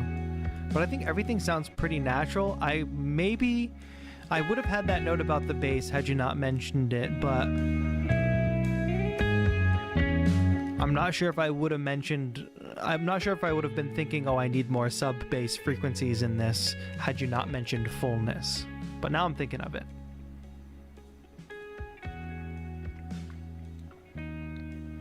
But Jake, it's sounding pretty good and pretty clean. I was thinking about layering a sub bass in. My bass guitar isn't set up to go low enough for the key. That's an issue for sure. That makes sense. A key issue for sure. So you can only get so low of a range. I mean, if you feel like it's missing that fullness and you want to layer in a sub bass, I think it couldn't hurt. Listen to it and see how it sounds. If you want to keep things natural, maybe we don't worry too much about the sub bass. You just work on the level of that. Don't push that bass through the mix just because you're looking for more bass, low fullness. That's what it kind of sounded like to me. But overall, I think it sounded pretty good. Shoya says, honestly, I think the drums sound good. I don't know what else I would do for them, but I am listening through my phone speakers, so I'm not getting everything. Yeah, that's valid. As another place to check your mixes, play it through your phone speakers.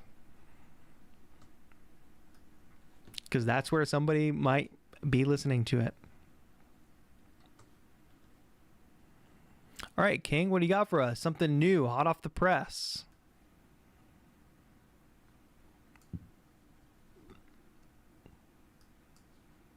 I'm not hearing anything. Is it me? Oh, I didn't click play. That would help.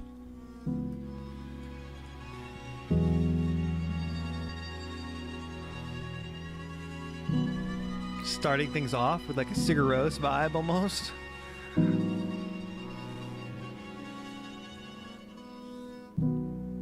know when I try to be. First track today with vocals, right? Get lost in your eyes and I can't leave. You wanted me to repeat.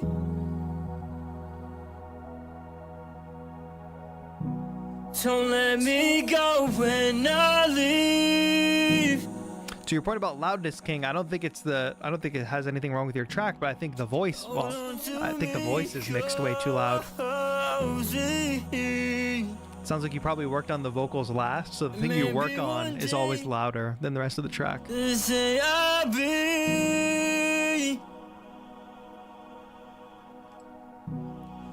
Baby, slow down, baby, slow down. Time in slow motion, and the things left unnoticed. You still got me going circles and circles and it's tough to wait for you. You said the same thing. This moment, it's gonna be make or break. This way, please don't say this, please. Baby,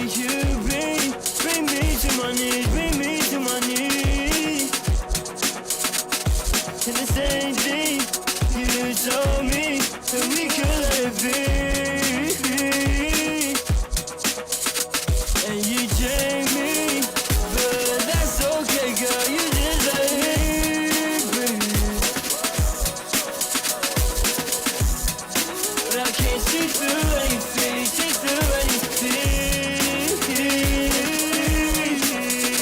You wanted me tight, baby. It's just so don't let me go, 'cause I miss you. It's just so down. Hold on to me, 'cause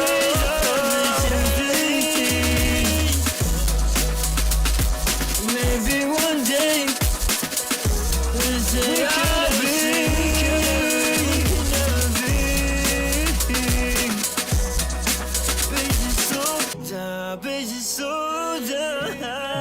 Very cool. Very cool. And the blasting through, I think, is intentional. So I won't comment on that. I think it's cool. As long as it is intentional, I think it's cool. Yeah, I think the vocals are way too loud in the mix, especially in the beginning. You can see that this looks like a nice even waveform, but you can see where the vocals are coming through in this part of the music. Ideally, honestly, you do want to have dynamics in your track, but everything should be mixed relatively evenly. One compositional thing I would think about, I think this track is still in the early stages from what you wrote in Discord, King, so I know you're probably still working on it, probably still doing mixing. One thing that I would recommend is when this part comes in, let that beat right out for 8 bars. Like, let us live in that world before the vocals come back in. Like, set it up, because we go from constant vocals to constant vocals. You never give us a rest and to just like enjoy the instrumental, enjoy the music. So if you set this beat up and then bring the vocals in, I think it'll be slightly more effective, because dropping into this beat is nice. But I can't see through anything, see through anything. You wanted me tight, baby. It's just so I think the blasting on the bass is great and an intentional choice, but I think your other stuff is also getting overdriven, so be very careful with that. Don't use the master chain to do this kind of blasting through. If you want to do that blasting through, get just the bass, just saturate the bass and just push it through, and then keep everything else around it clean. Don't push the saturation on the master, so be careful for that. Kind of freestyled that in front of like 4 different artists a day ago. I was nervous. Yeah, it sounds like maybe a freestyled like first take at a vocal or a melody or that kind of thing. So I can understand that for sure. But I think you have on your hands here like a really great demo that now you should shape and refine, because you're getting so much positive reaction from this drop here. So that's a good sign. Keep going with this track. Turn it into something big. Ben Dulce said this is giving Porter Robinson Nurture vibes with the vocals and drums. I think Porter Robinson's got a big influence on the hyperpop stuff that's happening these days for sure. It's a long lineage of artists influencing that space. Arcane Ranger is up next. A lot of great tracks today. A lot of great music. Thanks everybody who's been submitting. Hope you all are having a good time.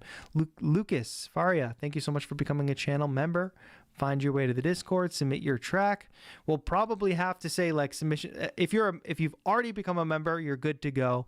But if you haven't become a member yet and you're like, damn, I want to submit today, we're probably gonna have to close the submission soon, because we can't go for too long. I won't be able to speak for that long, and I also won't be able to give some solid feedback for that long of a time, you know.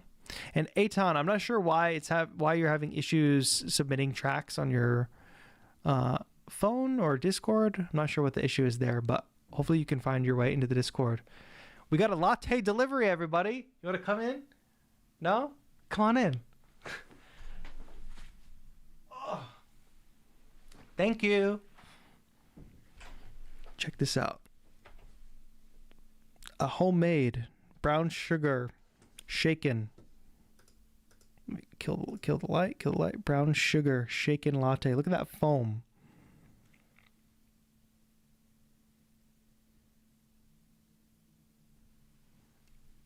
Delicious. Tabe, you can definitely submit your song. Get it in. You got it. This is gonna help me power through the rest of this stream. Let's continue listening to music, Indian flavor. I'll rest my voice for a bit in this track.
Very interesting tonally.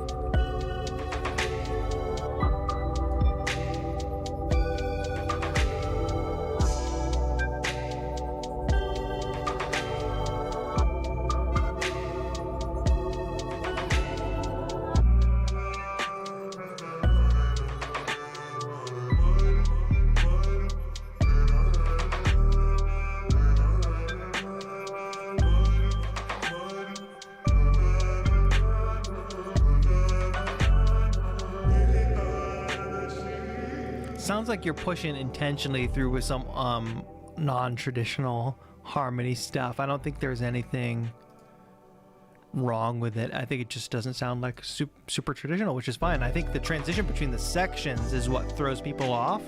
The organ comes through a bit heavy for me in the mix.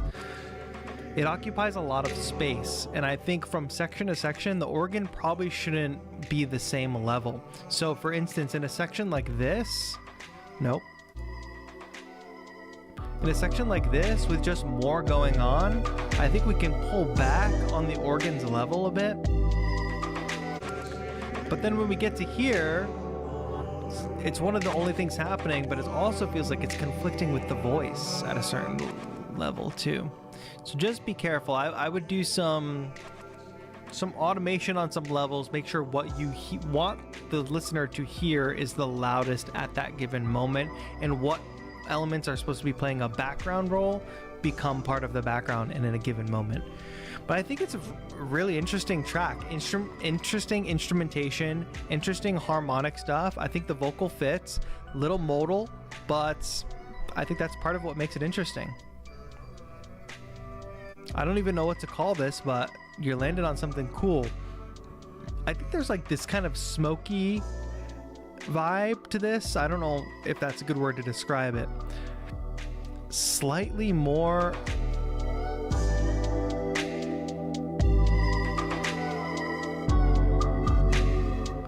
seems like a lot of the reverb is actually reverberating with high frequencies, like the reverb is filtered so that we're only hearing high frequencies from the reverb.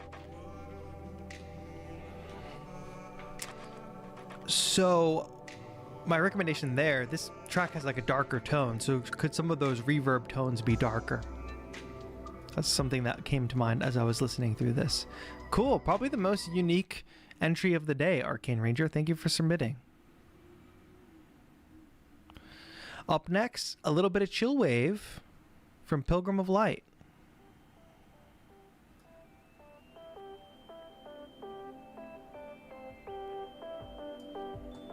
Yes, Eitan, you have to connect your YouTube from within Discord. That's how you get in the Discord.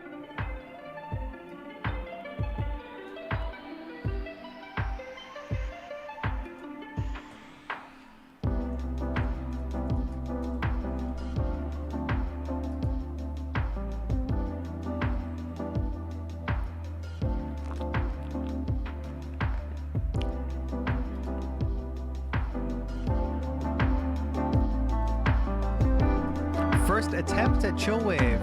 This is sounding good. Nice.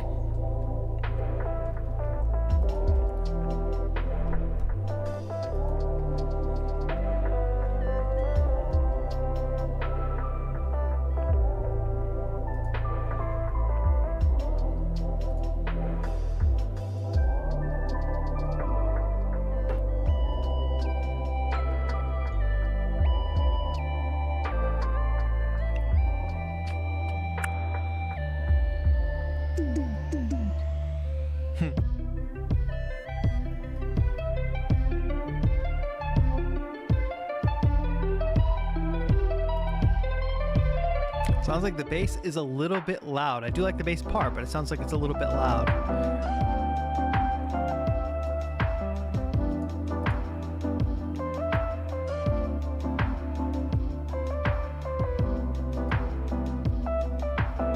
I love all the leads you're using in this. I really love all these melodies.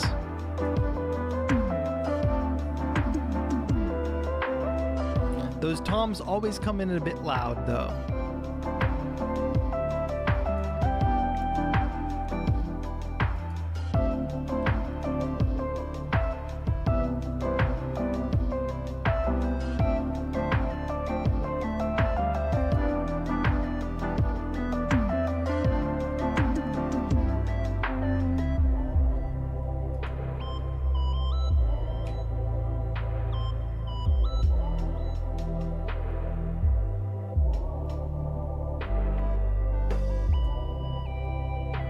For a first attempt, Pilgrim of Light, this has sounded pretty great. Even like not only for, I wouldn't have thought it was your first attempt at chill wave.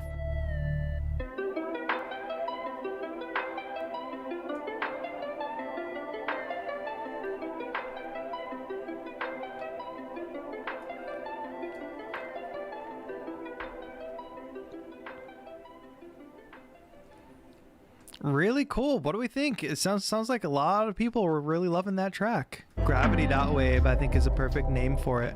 I think you did a great job with this structure and switching between different feels. It never felt stale throughout. From a mixing perspective, I think some of the low end and some of the mid range gets a little cloudy because those chords are like really filtered off, which follows us through the track. But you do a good job of not everything is filtered off. So some of these synths build up. It gives us the brightness that we yearn for, but just be careful that elements that don't need to have weight in the bass don't have it. Like, I don't think those toms need to have a lot of low frequencies in them, but when they come in, they feel very prominent and very heavy. And the chords as well. You've already got this very low sub bass thing happening. Make sure there's no low frequencies for that bass to interact with in a bad way, or to make sure they don't get in the way of that bass.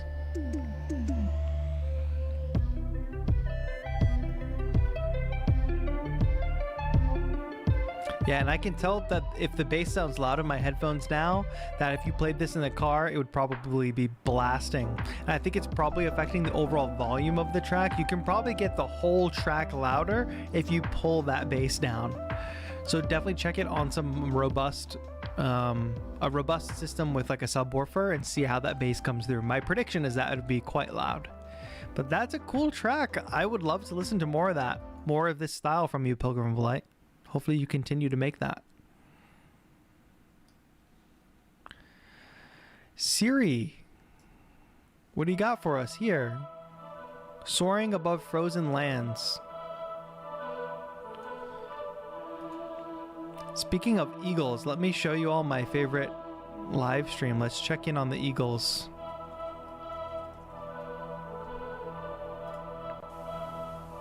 the baby eagles.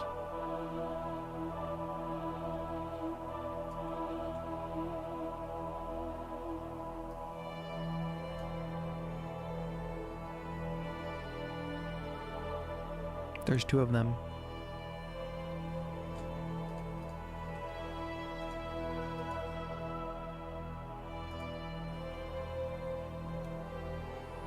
The parents are away from the nest at the moment.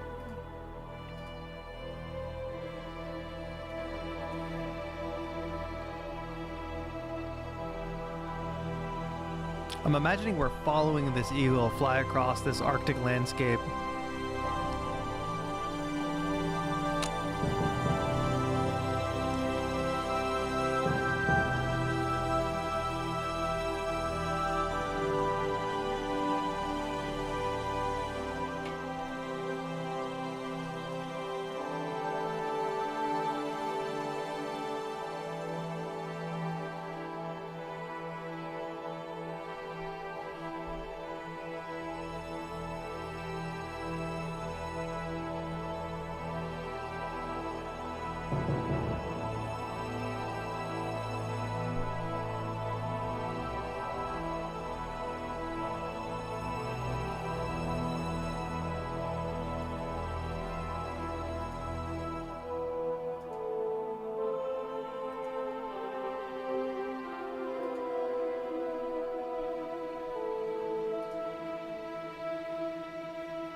It's very Hans Zimmer. That interval is very Hans Zimmer.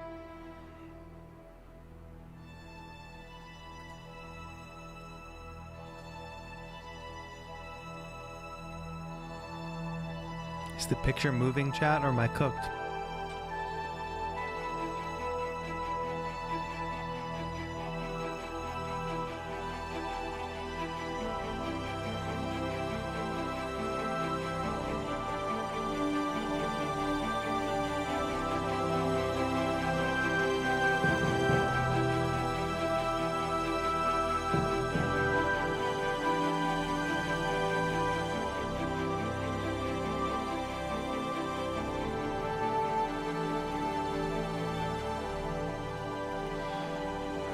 The eagle fledges after weeks of being in the nest, departing from its home nest for the very first time with a whole world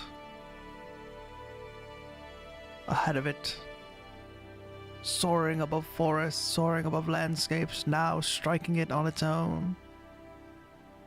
A natural occurrence for every eagle. Yeah, I think the planet Earth reference is like spot on for sure. Like similarly with the other orchestral entry that we had today, which I think interesting that we've had two orchestral submissions today. I don't really have much musical feedback. I think it's sounding really good, and it's fantastic that you're able to get. Sounds like most of the sounds are from Rolly. Except for the timpani played on a C-board. I think you're getting great results from that setup. If you want to tell more stories like this, which I think the story you depicted in Discord is, when I read that story and I listen to this music, it matches up for me. I think you can find other ways to tell the story around your music too. Like, how do you now present the story of what you want to talk about, not just through the music, right? Finding ways to do that will be the key differentiator between you and everybody else trying to make some music like this, the storytelling aspect. So yes, we want to focus just on the music, but we gotta focus on how to get our music into people's ears. A compelling story can do that. So whether you find a filmmaker to work with, even just collaborate with, don't go looking for a job, go looking for somebody who's making some type of visual media that they themselves is not making money on. Two passionate people, a filmmaker plus a composer, coming together to make stuff. I think that is the direction to go if you want to make this kind of music. And also, maybe you and Nigel should collaborate. We got some composition orchestral masterminds in this community. Oh, you guys liked my accent. Perfect fitting for a movie or dark fantasy video game. I agree. What's up, Joey the Cat? It is TAETRO time. Welcome. Thanks for joining us here today. Sky Lotus said, you articulated your story beautifully, Siri, so that's good. Very, very good.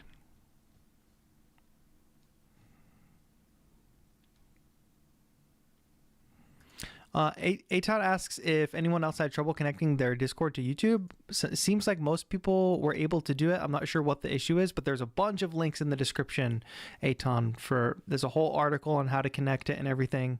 So make sure you follow all those steps. You might have to quit Discord and re-enter or something like that. Log out, log in, that sort of thing. Not 100% sure. What's up, Kibize? All right, let's keep it moving because we got a bunch more submissions to go. Last call for any further members or any further submissions. If you have not become a member yet and you do want to submit today, this is your last call. After listening to this track, we're going to close submissions because we have quite a few in the queue, which is really great. I'm glad we're able to listen to all this music today. Y'all are working hard on your music. Pat yourselves on the back also. Show ya. What do we got?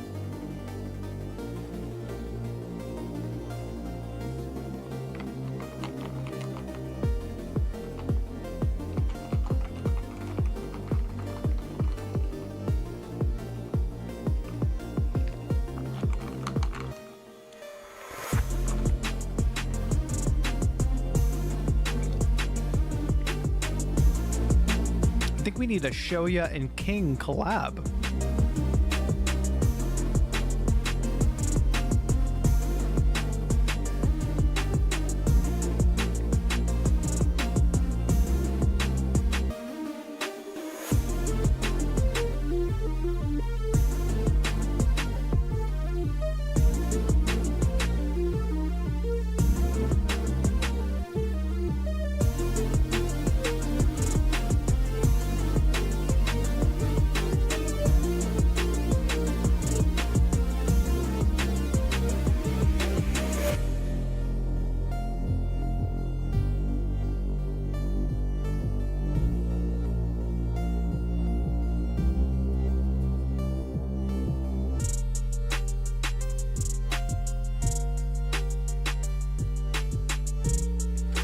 I can definitely hear space for a vocal, show you, no doubt.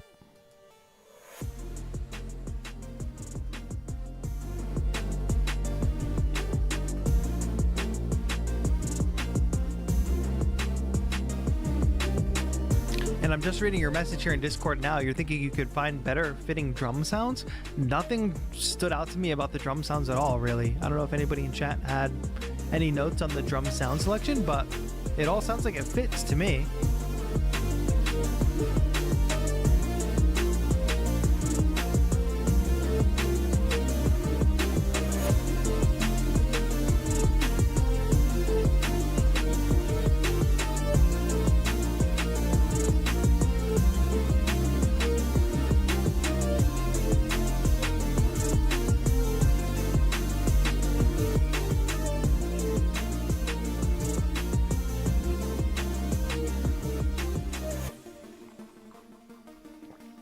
It's sounding great. It's this nice blend of these dreamy synths and kind of pop trap drums almost. I think it comes together really nicely. It's almost like a kind of early 2010s pop track. I would say find a vocalist for this or experiment with some vocals, either through like a splice or a sample top line or finding a real vocalist, obviously. But I feel like it could use some vocals for sure. Not that it doesn't feel complete, but I'll also say the mix sounds really good too. And nothing stood out to me about these drums, Shoya, so I think you're good to go on that. I was mainly trying to make Digicore,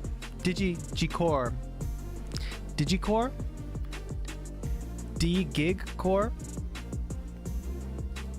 I don't know all of these genres. so I can't judge it against whether you were successful enough in creating that genre, but I can't tell you it does sound good.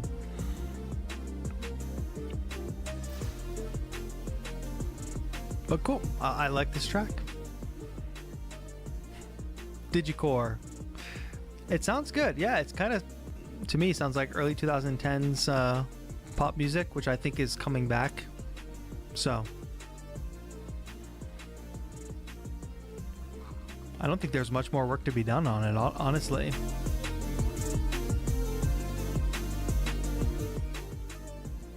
Very good, very good.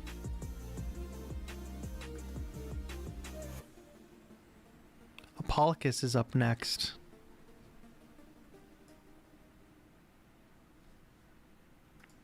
Apollycus writes something we can all relate to. Hey all, music production has been slow lately due to life demands. Can't we all relate to that? Sometimes life just gets in the way, but that's okay. Music doesn't go away. This was a track for the latest Beatmaker Bootcamp. Not happy with the drums in the beginning. Would love suggestions on that.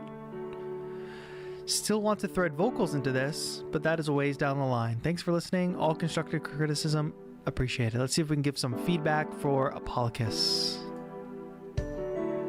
What's up, Droppy? Thank you for joining us today.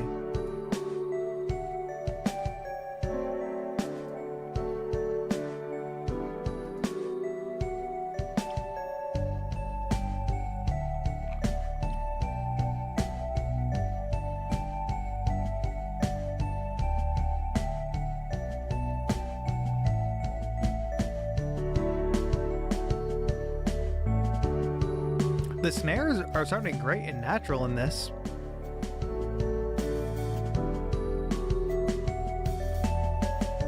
Very Zelda synth here. I love the sound of this synth. If I'm not sure, Apollycus, are you in chat? You could share what synth it is.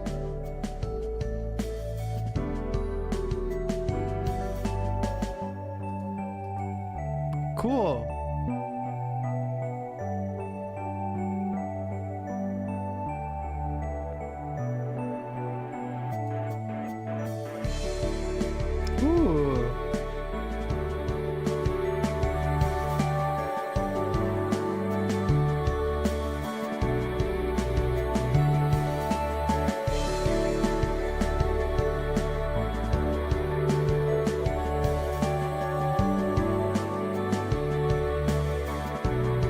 Mix-wise here is where we start, like all the musical ideas I think are great.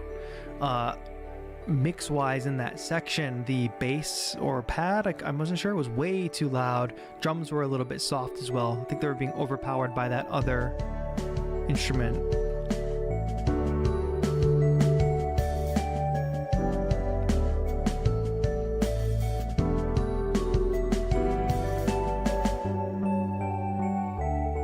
This is so far a really good structure too. I didn't expect this section to be short, but it's good.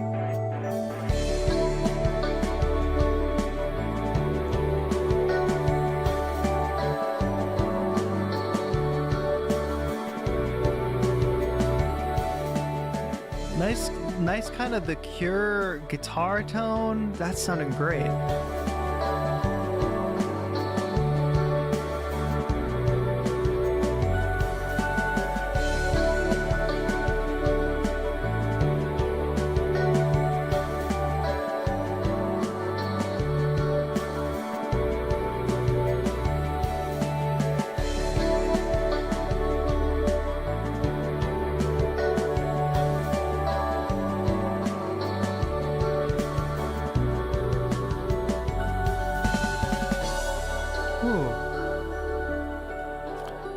This is like a beautiful feel-good track, Apollycus, like really well done. I like that the sound selection, like there's different sounds that come in and out of the track, but it's kind of refined. It's not all over the place, and you've got like electric guitar, acoustic drums, but this really nice synth sound happening. Some electric keyboard stuff as well. I think it all fits in the same world, even though it's not like a traditional like set of instruments or a traditional band. really good job on this. I do think we got to take a look at a couple mixing things. It sounds like the bass you've kind of overcompensated and made it a bit louder. That seems to be a running theme today. When you're learning your speakers and your headphones, this goes for everybody in mixing, learn what you're not hearing and learn what you, because if you're not hearing a ton of bass in your headphones, for instance, you're going to mix it louder. You go listen to it in the car and the mix is way too loud. Learn that and remember that for future production sessions. The bass sounds good here in my headphones. That means I need to drop it down 5 decibels to make it actually sound good in context. I really love all these sections and that little transition thing, that little special that's the kind of stuff that makes the music sound less amateurish and less like I just learned how to put this loop next to this loop and this loop next to that loop. The little touches like that help really elevate your music, and I think there's a lot of little things like that in this track. Aside from it just having really beautiful melodies and a beautiful chord progression to go along with it. Well done, Apollycus. When the more dense sections happen, check your mix. Pay attention. Like, what do you want to be the most paid attention to sound in that section? And how do all the other parts fill in around that? It sounds like the drums are a little low here. And the bass is just blasting through that whole section. Just pulling that back a few decibels could help a lot. Drums up a couple decibels, bass down maybe 5. And I really love that guitar tone. Can't say enough good things about this track, Apollycus. Really good job. That's awesome to hear that you made this during the boot camp. Obviously, I didn't get to listen to every single boot camp track, but that's sounding really good. Next up, we've got Joshua Ho. Higher Than We've Been. Pause that. What was happening? Getting played by SoundCloud. Before that, Eitan, I wanted to make sure you saw somebody mention that you might need to disconnect your YouTube account from Discord and then reconnect it if you've already been connected. Sorry that you're having issues with that. Discord is wonky.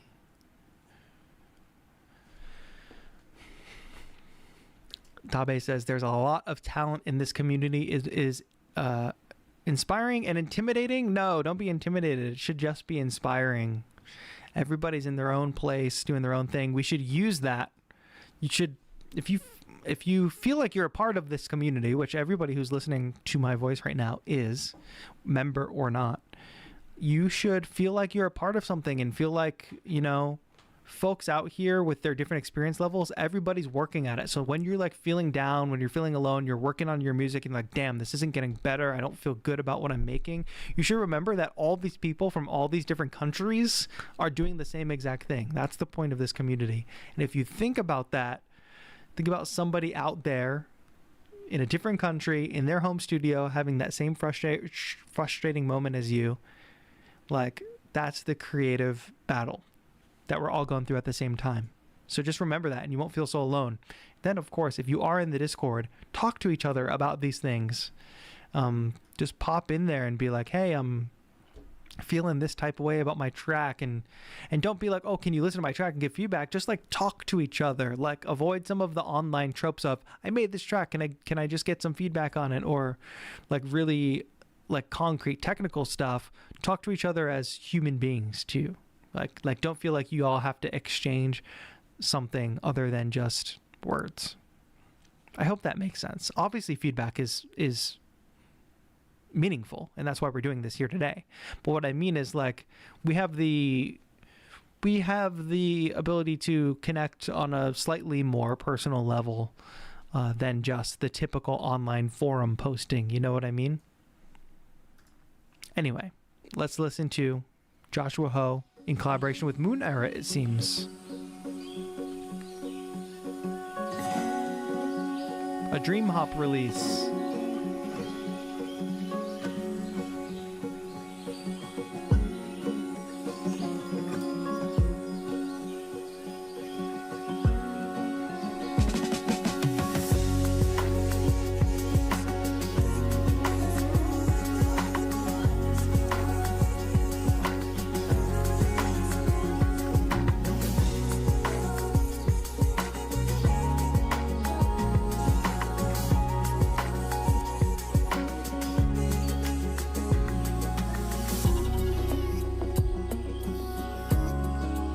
love that clock ticking Foley in there. That's great. All the vocal stuff too. Wow.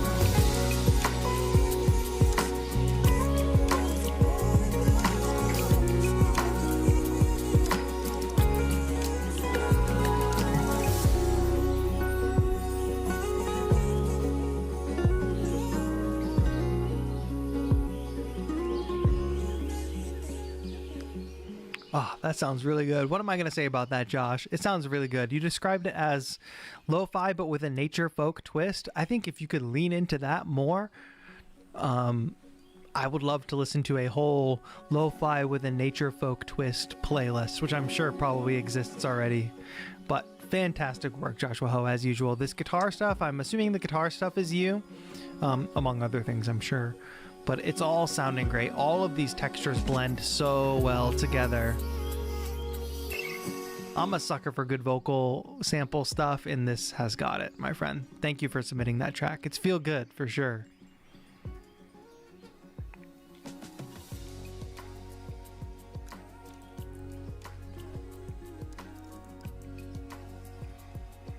Let's keep it moving. Thank you, Josh. Oh, great track. I mean, I'm moving quickly from that track because, like, what am I going to say about it? And we have a lot of other tracks to listen to. That was great. Go follow the artists that you hear today, please.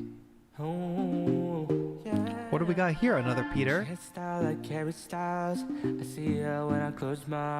Another vocalist. She's what the sunrise is. Her eyes like diamond skies. Losing my mind when she smiles. So if I'm being honest, she's so gorgeous. I like how midnight talks. I like the way she talks. She is my sweetest dream. Is she in the real? Big blue eyes, cute little nose. Fun beauty of the wall. Always wearing fresh clothes. Don't know what to feel. Be to relax. You are just friends. But if you say yes, then I'm blessed. Oh, she has style like Harry Styles. I see her when I close my eyes. She's the best of all the prizes. She's what the sunrise is. Her eyes like diamond skies. Losing my mind when she smiles. Some of the vocal phrasing doesn't sound super natural, like you've kind of separated some syllables here and there in an unnatural way. But generally, I think the vocals melody sounds pretty good.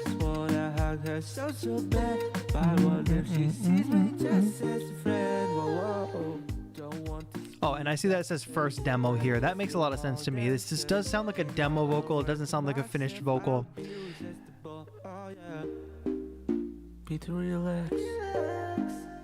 I love the backing stuff. But if you say yes, then I'm blessed.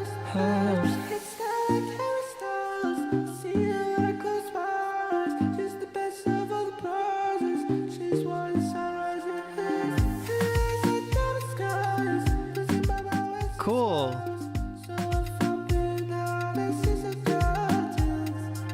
She has style like Harry Styles. I see her when I close my eyes. She's the best of all the prizes. She's what the sunrise is. Her eyes like diamond skies.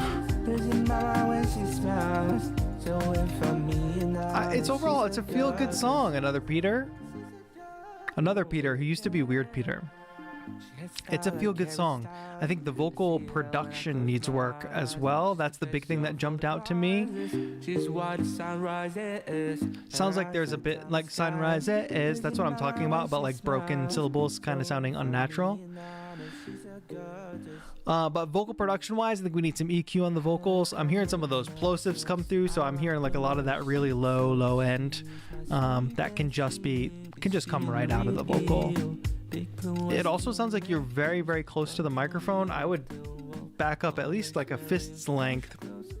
Judging by the brightness, is it a condenser mic? I see her when I close my eyes. She's the Actually, no, it sounds more like a dynamic mic. Sounds like you're singing close to a dynamic mic, but I would recommend just backing off that a little bit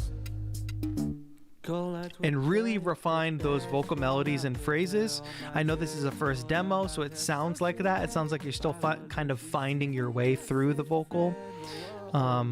So I would be, when you do this, do multiple takes, be really intentional and be really confident in what you're singing, because that comes through the most in vocal takes. If you're not confident in the melody or the line that you're singing, it's very easy to hear that.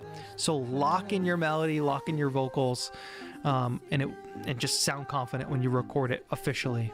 But I think you've got a great melody here and a good structure to the song too.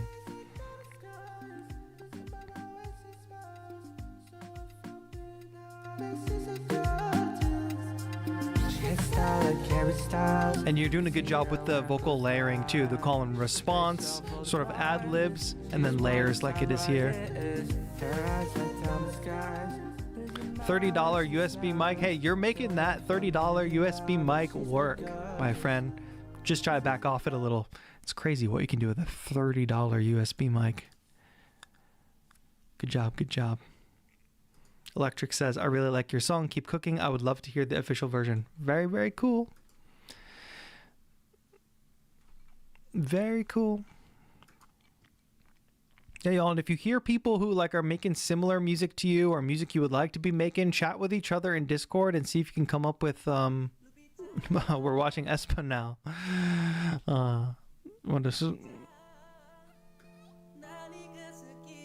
Sorry, K-pop stan. What was I gonna say? Well, let's just listen to this track.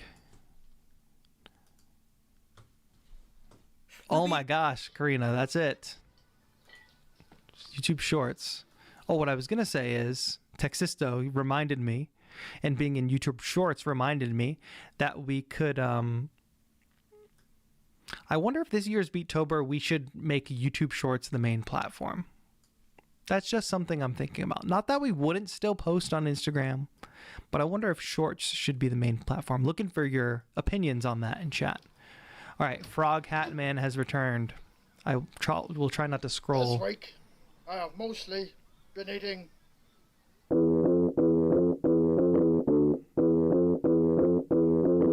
Uh-oh. Uh-oh.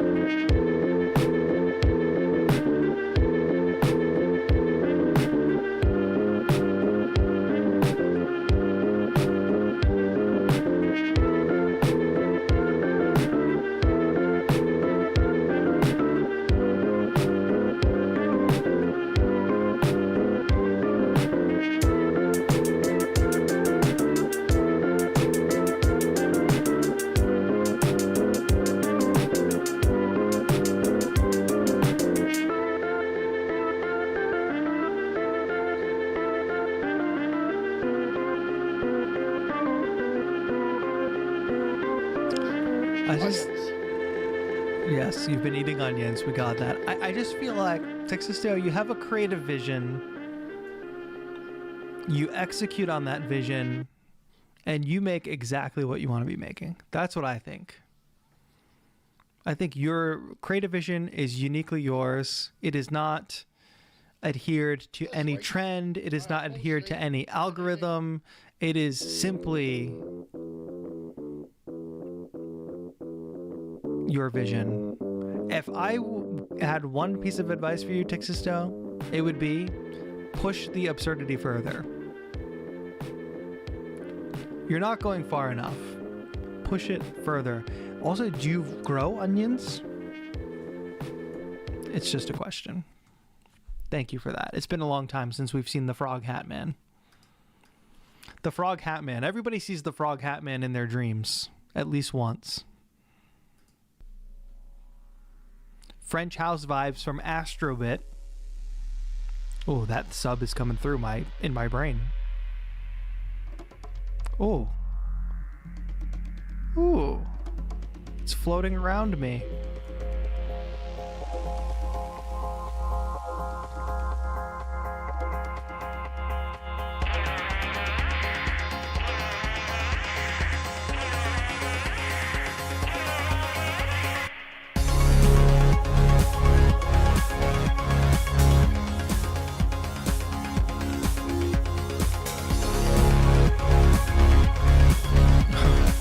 That low end synth is quite loud. Quite loud.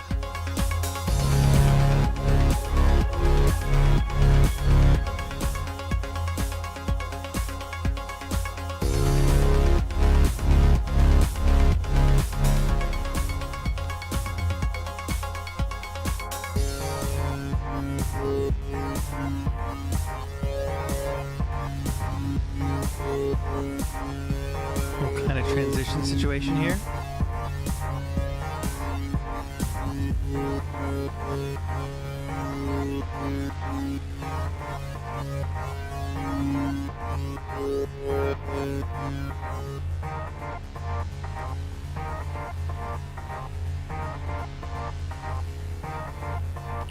Okay, interesting. It seems like more of a mood board than a finished track, but I'm reading your description here at Discord and it says, where does it say?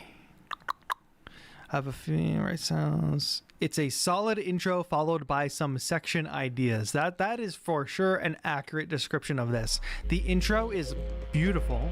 I love the panning on this acoustic percussion. I love the building and the filtering of the synths. The vocals coming in here, everything's super bright, but I would say from a production level, once we land on this section here, it doesn't really pay off on the great sound of the intro.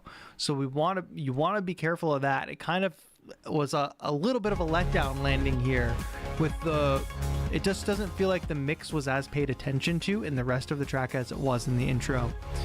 So what I really liked here was the juxtaposition of filtered instruments as well as nice and bright instruments and sounds that felt like they were just existing around me, flowing around me. And then when we get to this next section, it just feels like, and blah, here we are. There's kind of nothing special about the production in this section, even if the musical ideas are fine. So bring that level of production to the rest of the song, bring that level of attention to sound design to the rest of the song. There is some kind of like key change situation happening here, which I think is fine. I think the tension here, it's like noticeable, but I think it could be effective if beyond this point you merge into, paying off on that promise of the key change and the new material. So I think this section only works if it pays off after the minute 32 second mark, But I hear you. That intro is really strong. I hear you that these are just ideas, but it's time to like flesh out those ideas and decide where you want them to go. It's okay to do like a little bit of tension and a little bit of key changing like that and a little bit of uncomfortable sounds, but it only works if it pays off. When it pays off, that's how you know it was intentional, If it's unintentional, it becomes obvious because it just persists to be tense and never resolves.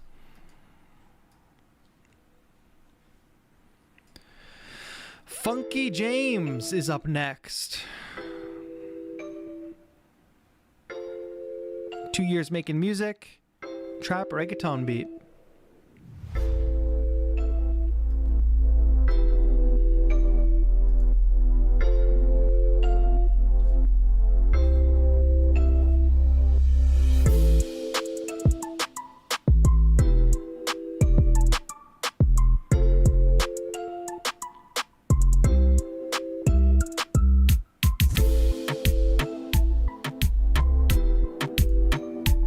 Made in FL Studio.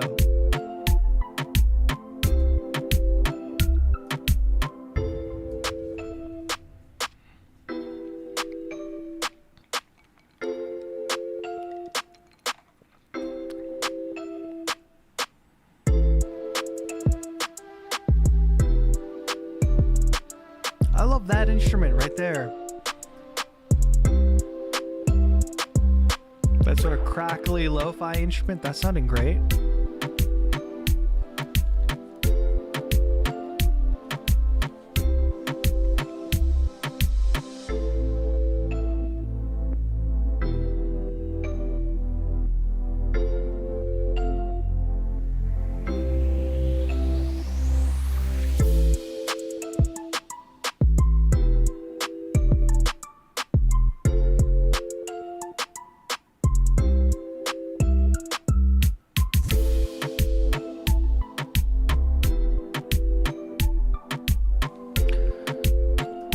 my main piece of feedback is that it sounds like an instrumental that has a place for a vocal, so it kind of just sounds like it's missing a vocal. Oh, something new is happening here. Let's listen.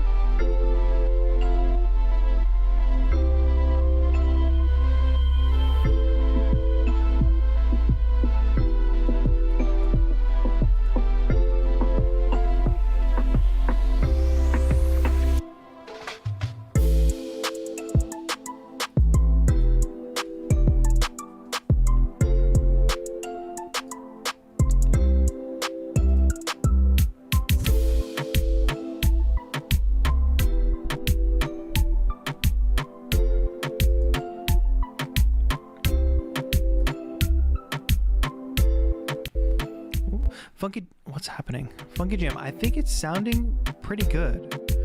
But one thing I want, perhaps you can think about this or fill in some gaps musically for this, is like, what is your particular style? You know, beyond like the trap reggaeton thing, like what do you bring to that genre?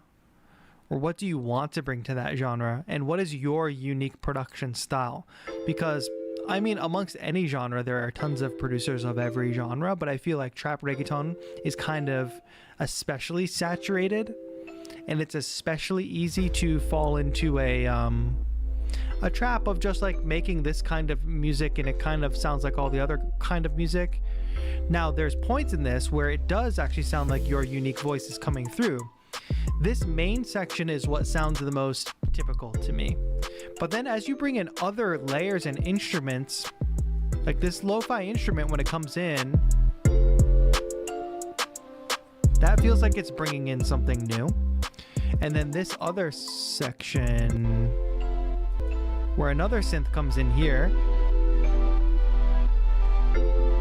that sounds like you have something new to give. What's happening? Please. It sounds like a little bit of your voice coming through. So my main feedback is like, how do you bring your not literal voice, but your particular mark? Like, how do you put your particular production mark on this style of music? Like, what's your thing? That's what I'm wondering. And I think that can help you stand out more in the genre, stand out more as a producer. But nonetheless, I think the mix and the sound and the melodies and the musical ideas here are good. I think if you added a vocalist, it would feel complete. But if I want to hear, like, if you pushed yourself a little further and decided like, oh yeah, I'm going to make this trap reggaeton style, but my take on that is something. Just some food for thought. Thank you, Funky James, for submitting that track. Next up, we got Fernia. Kept it short. Brings me to my problem. A lot of my songs are too short. I feel like they get too boring too quickly. Let's see.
It's so interesting, Fernia, because you mentioned, all my songs are too short. I feel like it gets boring too fast. I don't think anything about this track got boring at any point. I don't think anything got boring during this track at all. I think this track is a great length. It had a great structure. I don't think that longer music is necessarily better than shorter music, or that shorter music is necessarily better than longer music. I think that the length of the music depends on what you have to say and your musical ideas, and you don't want those ideas to overstay your welcome. That's the number one thing I see from amateur beginner music makers, is that it goes on too long. They feel like they have to hit a certain amount of time, or they feel like they don't understand, like if you repeat something too many times it becomes boring. So unless you're feeling some particular pressure or want to create longer pieces, I think don't put that pressure on yourself. A song lasts as long as a song lasts. If you have some music that you hear that is longer, and you're like, dang, I would love to know how they get from, how they get through this 5 minutes and keep it interesting and intriguing, then it's time to sit down with a notebook, maybe the song studies notebook, and take some notes on that song structure and how they actually do keep it compelling over the course of 5 minutes. But don't feel an artificial pressure to make your music longer. I think your music is sounding great.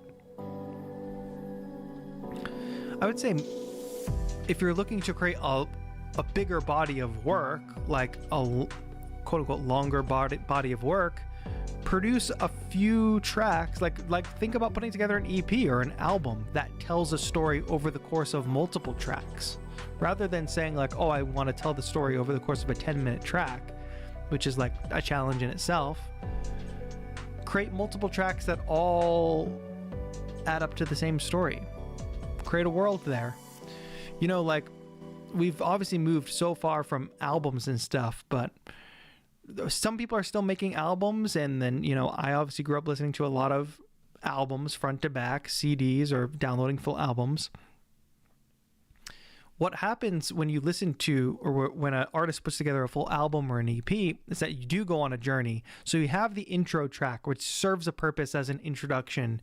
You have like the hype track that has a lot of energy. You have the ballad. You have a little maybe intermission in the middle. You have an outro track that puts a cap on the whole thing.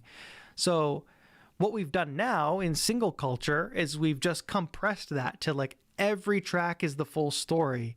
So we've kind of lost the storytelling aspect, or even like the artistic freedom to have specific tracks for specific purposes. Like what if a track was just an intro track, and it didn't have to be the intro, the hook, the verse, the bridge, the everything all at once? What if it was a 60-second, 90-second intro track that led into a whole nother track that had a space to do something totally different, So, Fernia, maybe, I don't know if that answers your question or solves your issue, but don't feel unnecessary pressure to make longer music. And if you are looking to make something bigger, longer, consider an album or an EP where you can tell a story across multiple tracks. All right, Don JJF. This is our first ever BeatStars link, so this is interesting. I hope I can listen to this live. It's on. Is this what I'm listening to? I'm going to push play.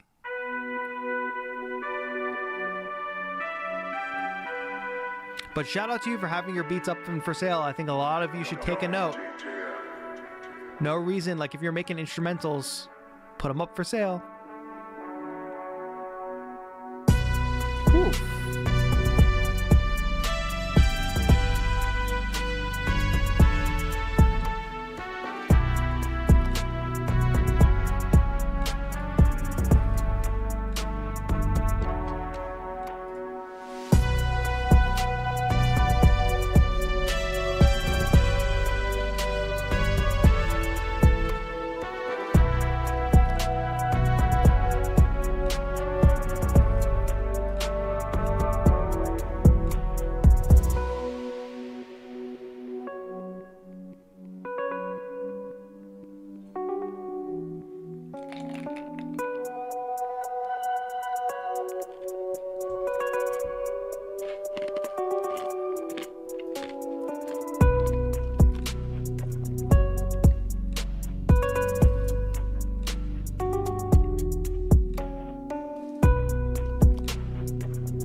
You could hear my ice chewing.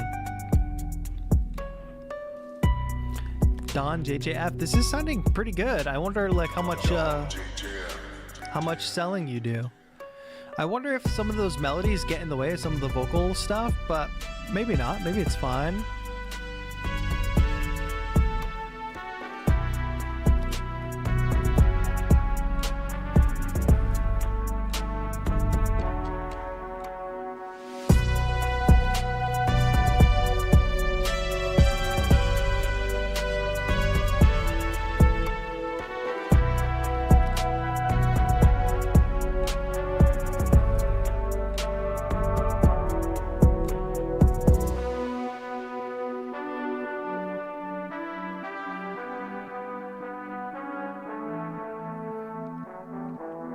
I think my instinct is to say like you kind of have like a single melody happening at all times and there's never really a counter melody or anything like that. But that's a tricky thing because you're obviously composing this and putting this for sale for specifically for vocalists to get on, rappers, singers, whatever. So you do have to leave space and leave room. It's just such a challenge because if somebody adds a vocal to this, it probably like as they add the vocal on top, then you might want to add more layers to the instrumental to complement the vocal, but it's hard to know that without the actual vocalist on. So I think you did a good job of leaving space for the vocal. The only part that stood out to me was this keyboard melody section. However, if it's more meant for rap style, I think rap would fit totally fine over this. I think if it was a singer, that's where this section might clash because you've got that really melodic keyboard stuff. And I especially like what you did at the end of your phrase. You do at the end of the phrases here. That little gap. Because there's that little Foley in there too, that little natural sound, which I think is great. When I was giving feedback earlier about like what's your personalized take on this genre or whatever, it's little things like that, little things that like not every producer does that will make your productions stand out. So this is great. Thank you for that first submission, Don. I hope you submit more in the future, and good for you for being out there and selling your stuff. I hope you can find lots of folks to get on your beats and then also build relationships with artists. Don't forget.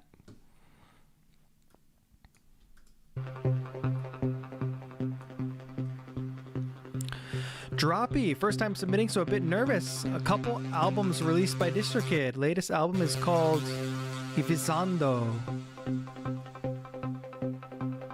Let's see where this goes.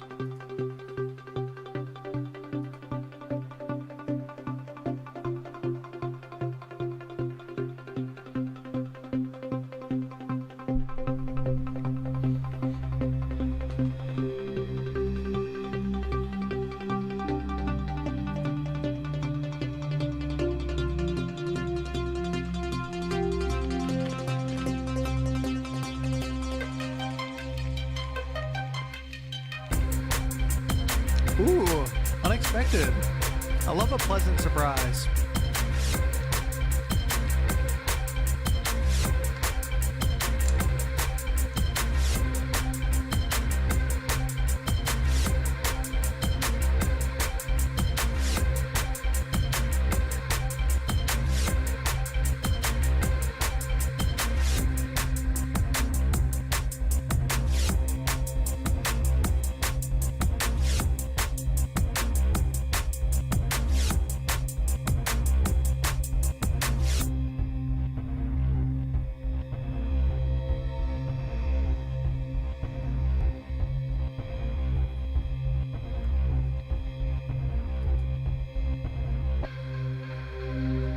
Rumble is a good name for this. I think we needed to live more in the section with the drums because we had like an intro, then the drums dropped, and then we went back to this break. But it feels like we're spending more time in ambient land than drums, but the drums felt really good.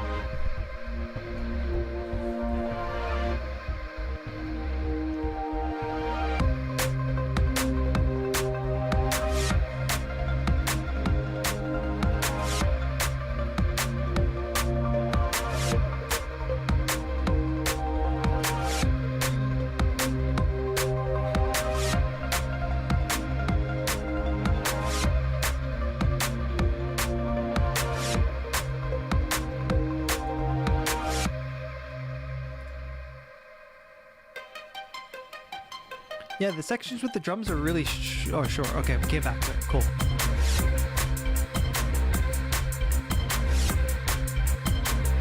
It feels like I'm playing Sonic the Hedgehog a little bit, which is a compliment. Good thing.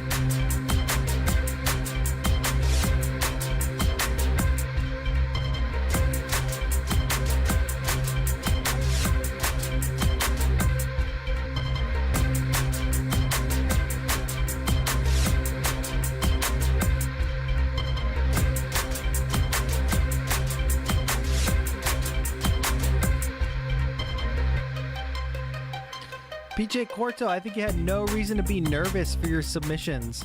Towards the end here, it does get a little bit back and forth, like break, then drums come in, break, then drums come in. And try to not be like too flip-floppy with your structure. And then like this is just a creative choice. So it's all about your creative vision or whatever, but I do think like so we build up this section. We get to about 50 seconds in and the drums come in. The drums hang out for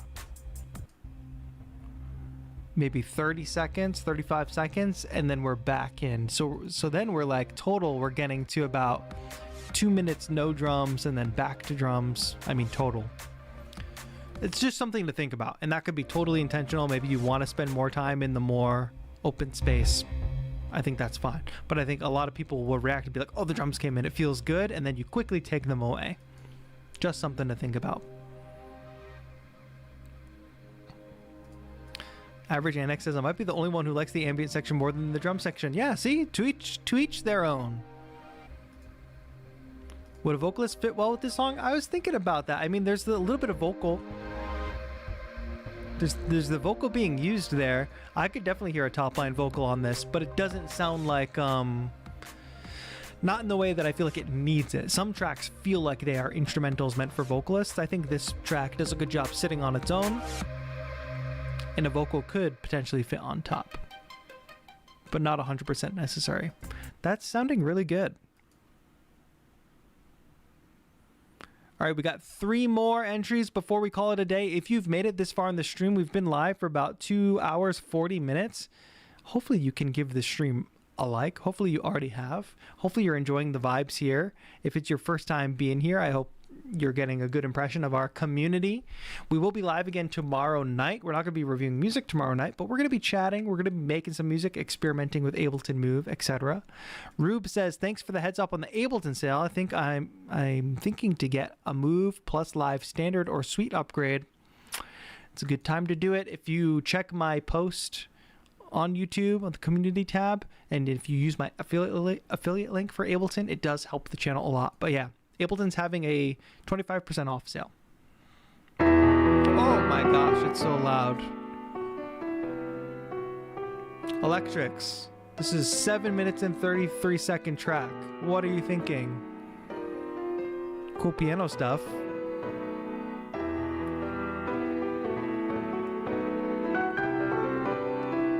Everything is too loud though. It is peaking. I didn't even realize that this was a picture of the waveform at first because it's so loud.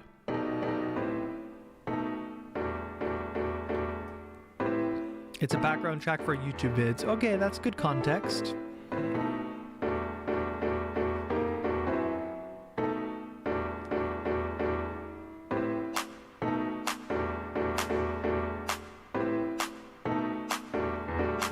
So it's just the piano that's speaking. Interesting.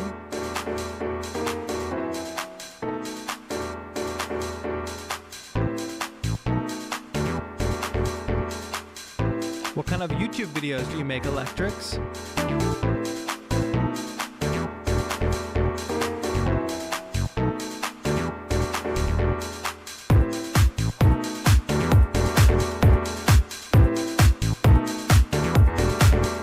Techno funk indeed. You gotta work on the mix though, my friend. Everything's like way too loud and then like another thing comes in to get louder, you know? But I think this fits. Honestly, I think that's the Zoomer aesthetic, bro.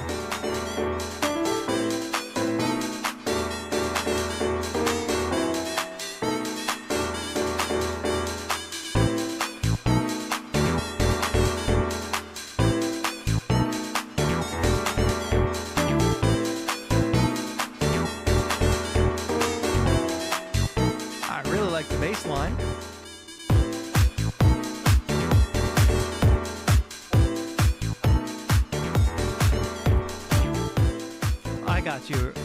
I got you all. This is how this would go.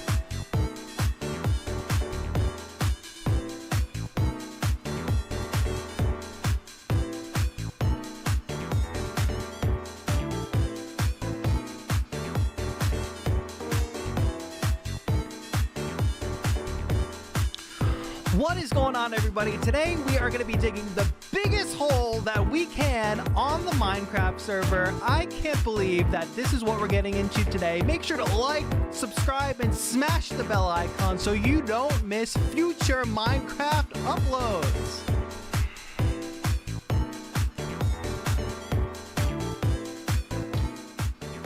If you thought the music was a good fit for that little tableau that I just performed, then Electric is killing it.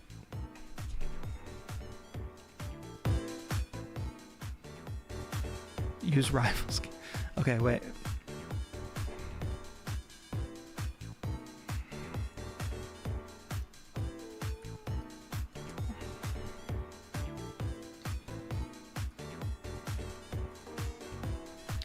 Hey guys, welcome back to my Marvel Rivals gameplay channel. Today we're going to be trying the new Hulk update. Did they nerf him, or is he even more powerful than he ever was previously in the game? Am I cooked, chat? Am I cooked?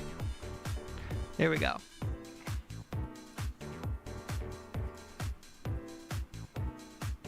Honestly, when you have the music lower down in the background and it's peaking like that, I kind of like how it sounds. Anyway, Electrics, thank you. It's cool to see that you're producing that on BandLab, and it's cool that you're making your own music for your own YouTube channel. It's all cool, my friend. So good job. Thank you for submitting.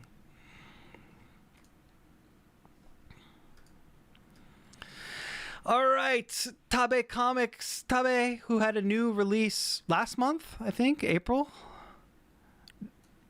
You guys ready for some fire? Resident artist, resident music maker, multi-talented, another multi-talented artist here.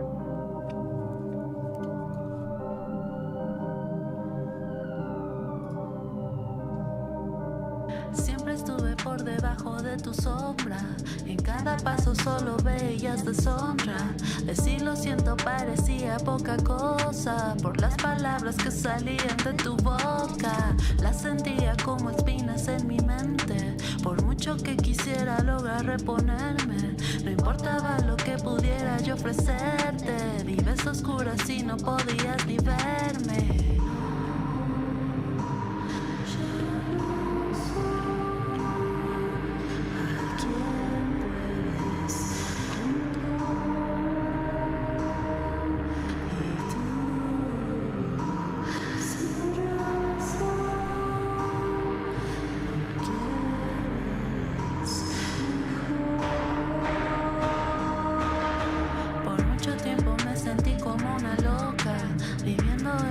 Estando en el presente, lograste convencerme de que era otra. Nunca esperaste un día tenerme ausente. La vida ahora me lleva a otro camino. Qué raro se siente poder ser diferente. Tan solo quiero sentir un poco de alivio. Ha sido mucho tiempo de ir con la corriente. I think there's a lot of cool production stuff going on here. I really like how that vocal came up into that reverb swell. Here's a question for you on the vocal. It sounds like you're trying to be quiet. It sounds like you're trying to not be heard by somebody in the next room. I don't know if that's intentional or not. I think it sounds kind of cool. Like it's all giving like a kind of uneasy feeling, which I like. The beat is very dark.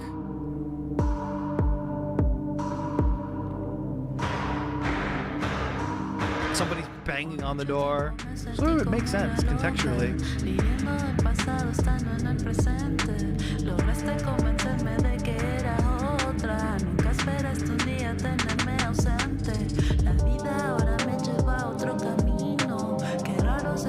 Poder ser diferente, tan solo quiero sentir un poco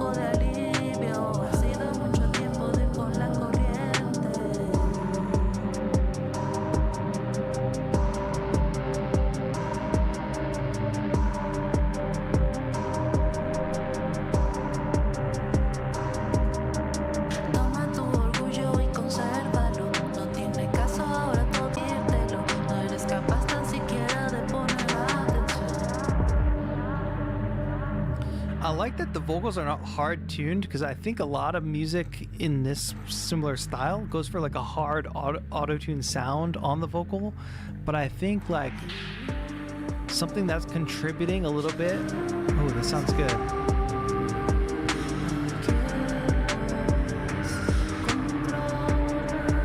Yeah, I mean, sirens in the background, so I think like a not hard tuned vocal here sounds really good. I think it sounds super programmed. I also like that you matched the visuals for that drop.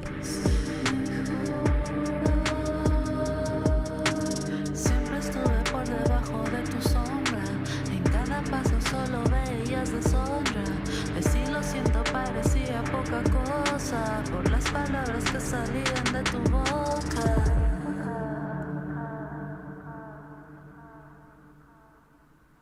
Cool. Miss Nadia, thank you for submitting that. Congrats on the release of your project. I know you put a lot of work into it. It's cool to see you put together a project like that. A fully formed project. Speaks more to that conversation we were having about albums. But if you haven't checked out Tabe, she's made a lot of cool visuals for us in the past. Oh. Designed this. Amongst other things. Very cool. Build the world around your music. That's what I say. We're at our final track of the day. Thank you to everybody who submitted today. This is the first song this person wrote, 13 to 15 years old. Not finished yet. Why is the sky so shiny today? Says never liked my voice, but I'm trying to learn to like it. What do we think?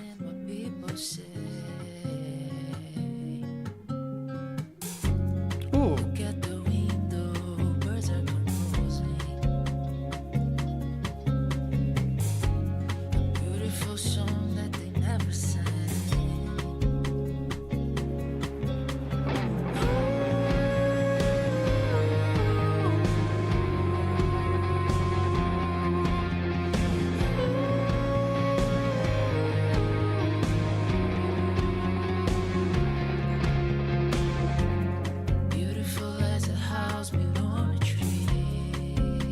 Like a more pleasant Billy Corgan, in my opinion. I think your voice sounds great. I think there's a certain innocence in songwriting when you're like 13 or 15 years old that you can never recapture. So you should capitalize on that while you're young, Lucas.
Great marimba there.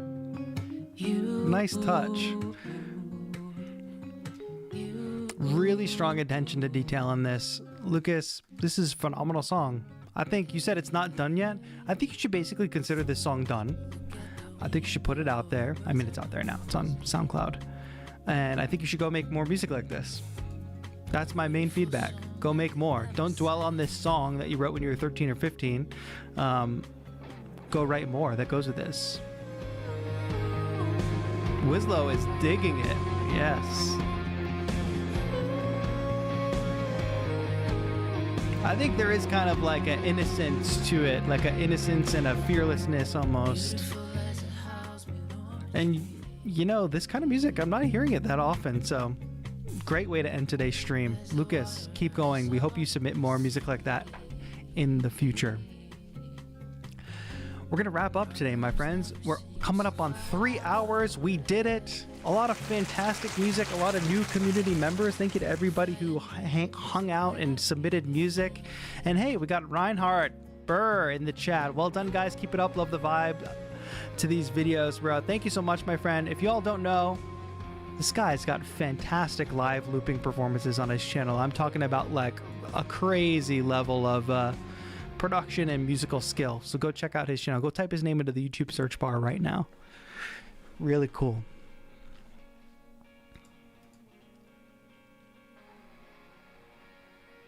That's so cool, Lucas, being 30 now and then going back and recording a song that you wrote when you were younger. That's really cool. Really smart idea. Really, really cool. Thanks, Electric W, commentating from TAETRO. An awesome job to everybody. Cycling Frugally says, I think Lucas needs to like his voice. I agree. George, I also saw you in a bunch of the comments on other people's tracks. I think that's fantastic. Thank you for being a supportive community member to everybody. And I hope everybody can follow George's example and go show some love on another artist that you heard here today.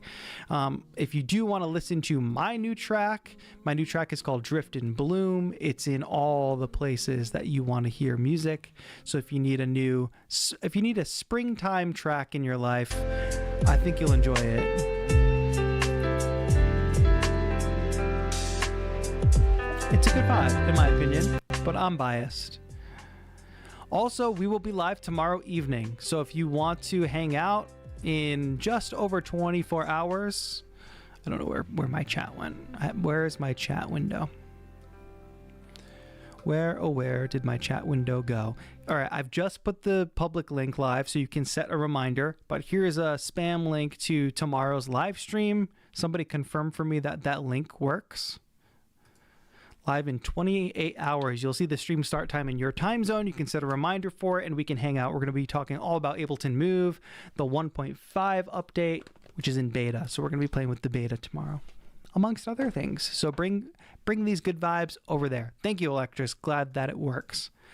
All right, everybody. Before my voice goes away, I want to say congrats to everybody who submitted. Fantastic work to everybody that submitted. You should all be very proud of yourself, no matter where you were at, no matter what kind of feedback you got today. And I hope we can do this again really soon in the future, everybody. Talk to you all soon. This has been TAETRO. Have a good one.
Mm.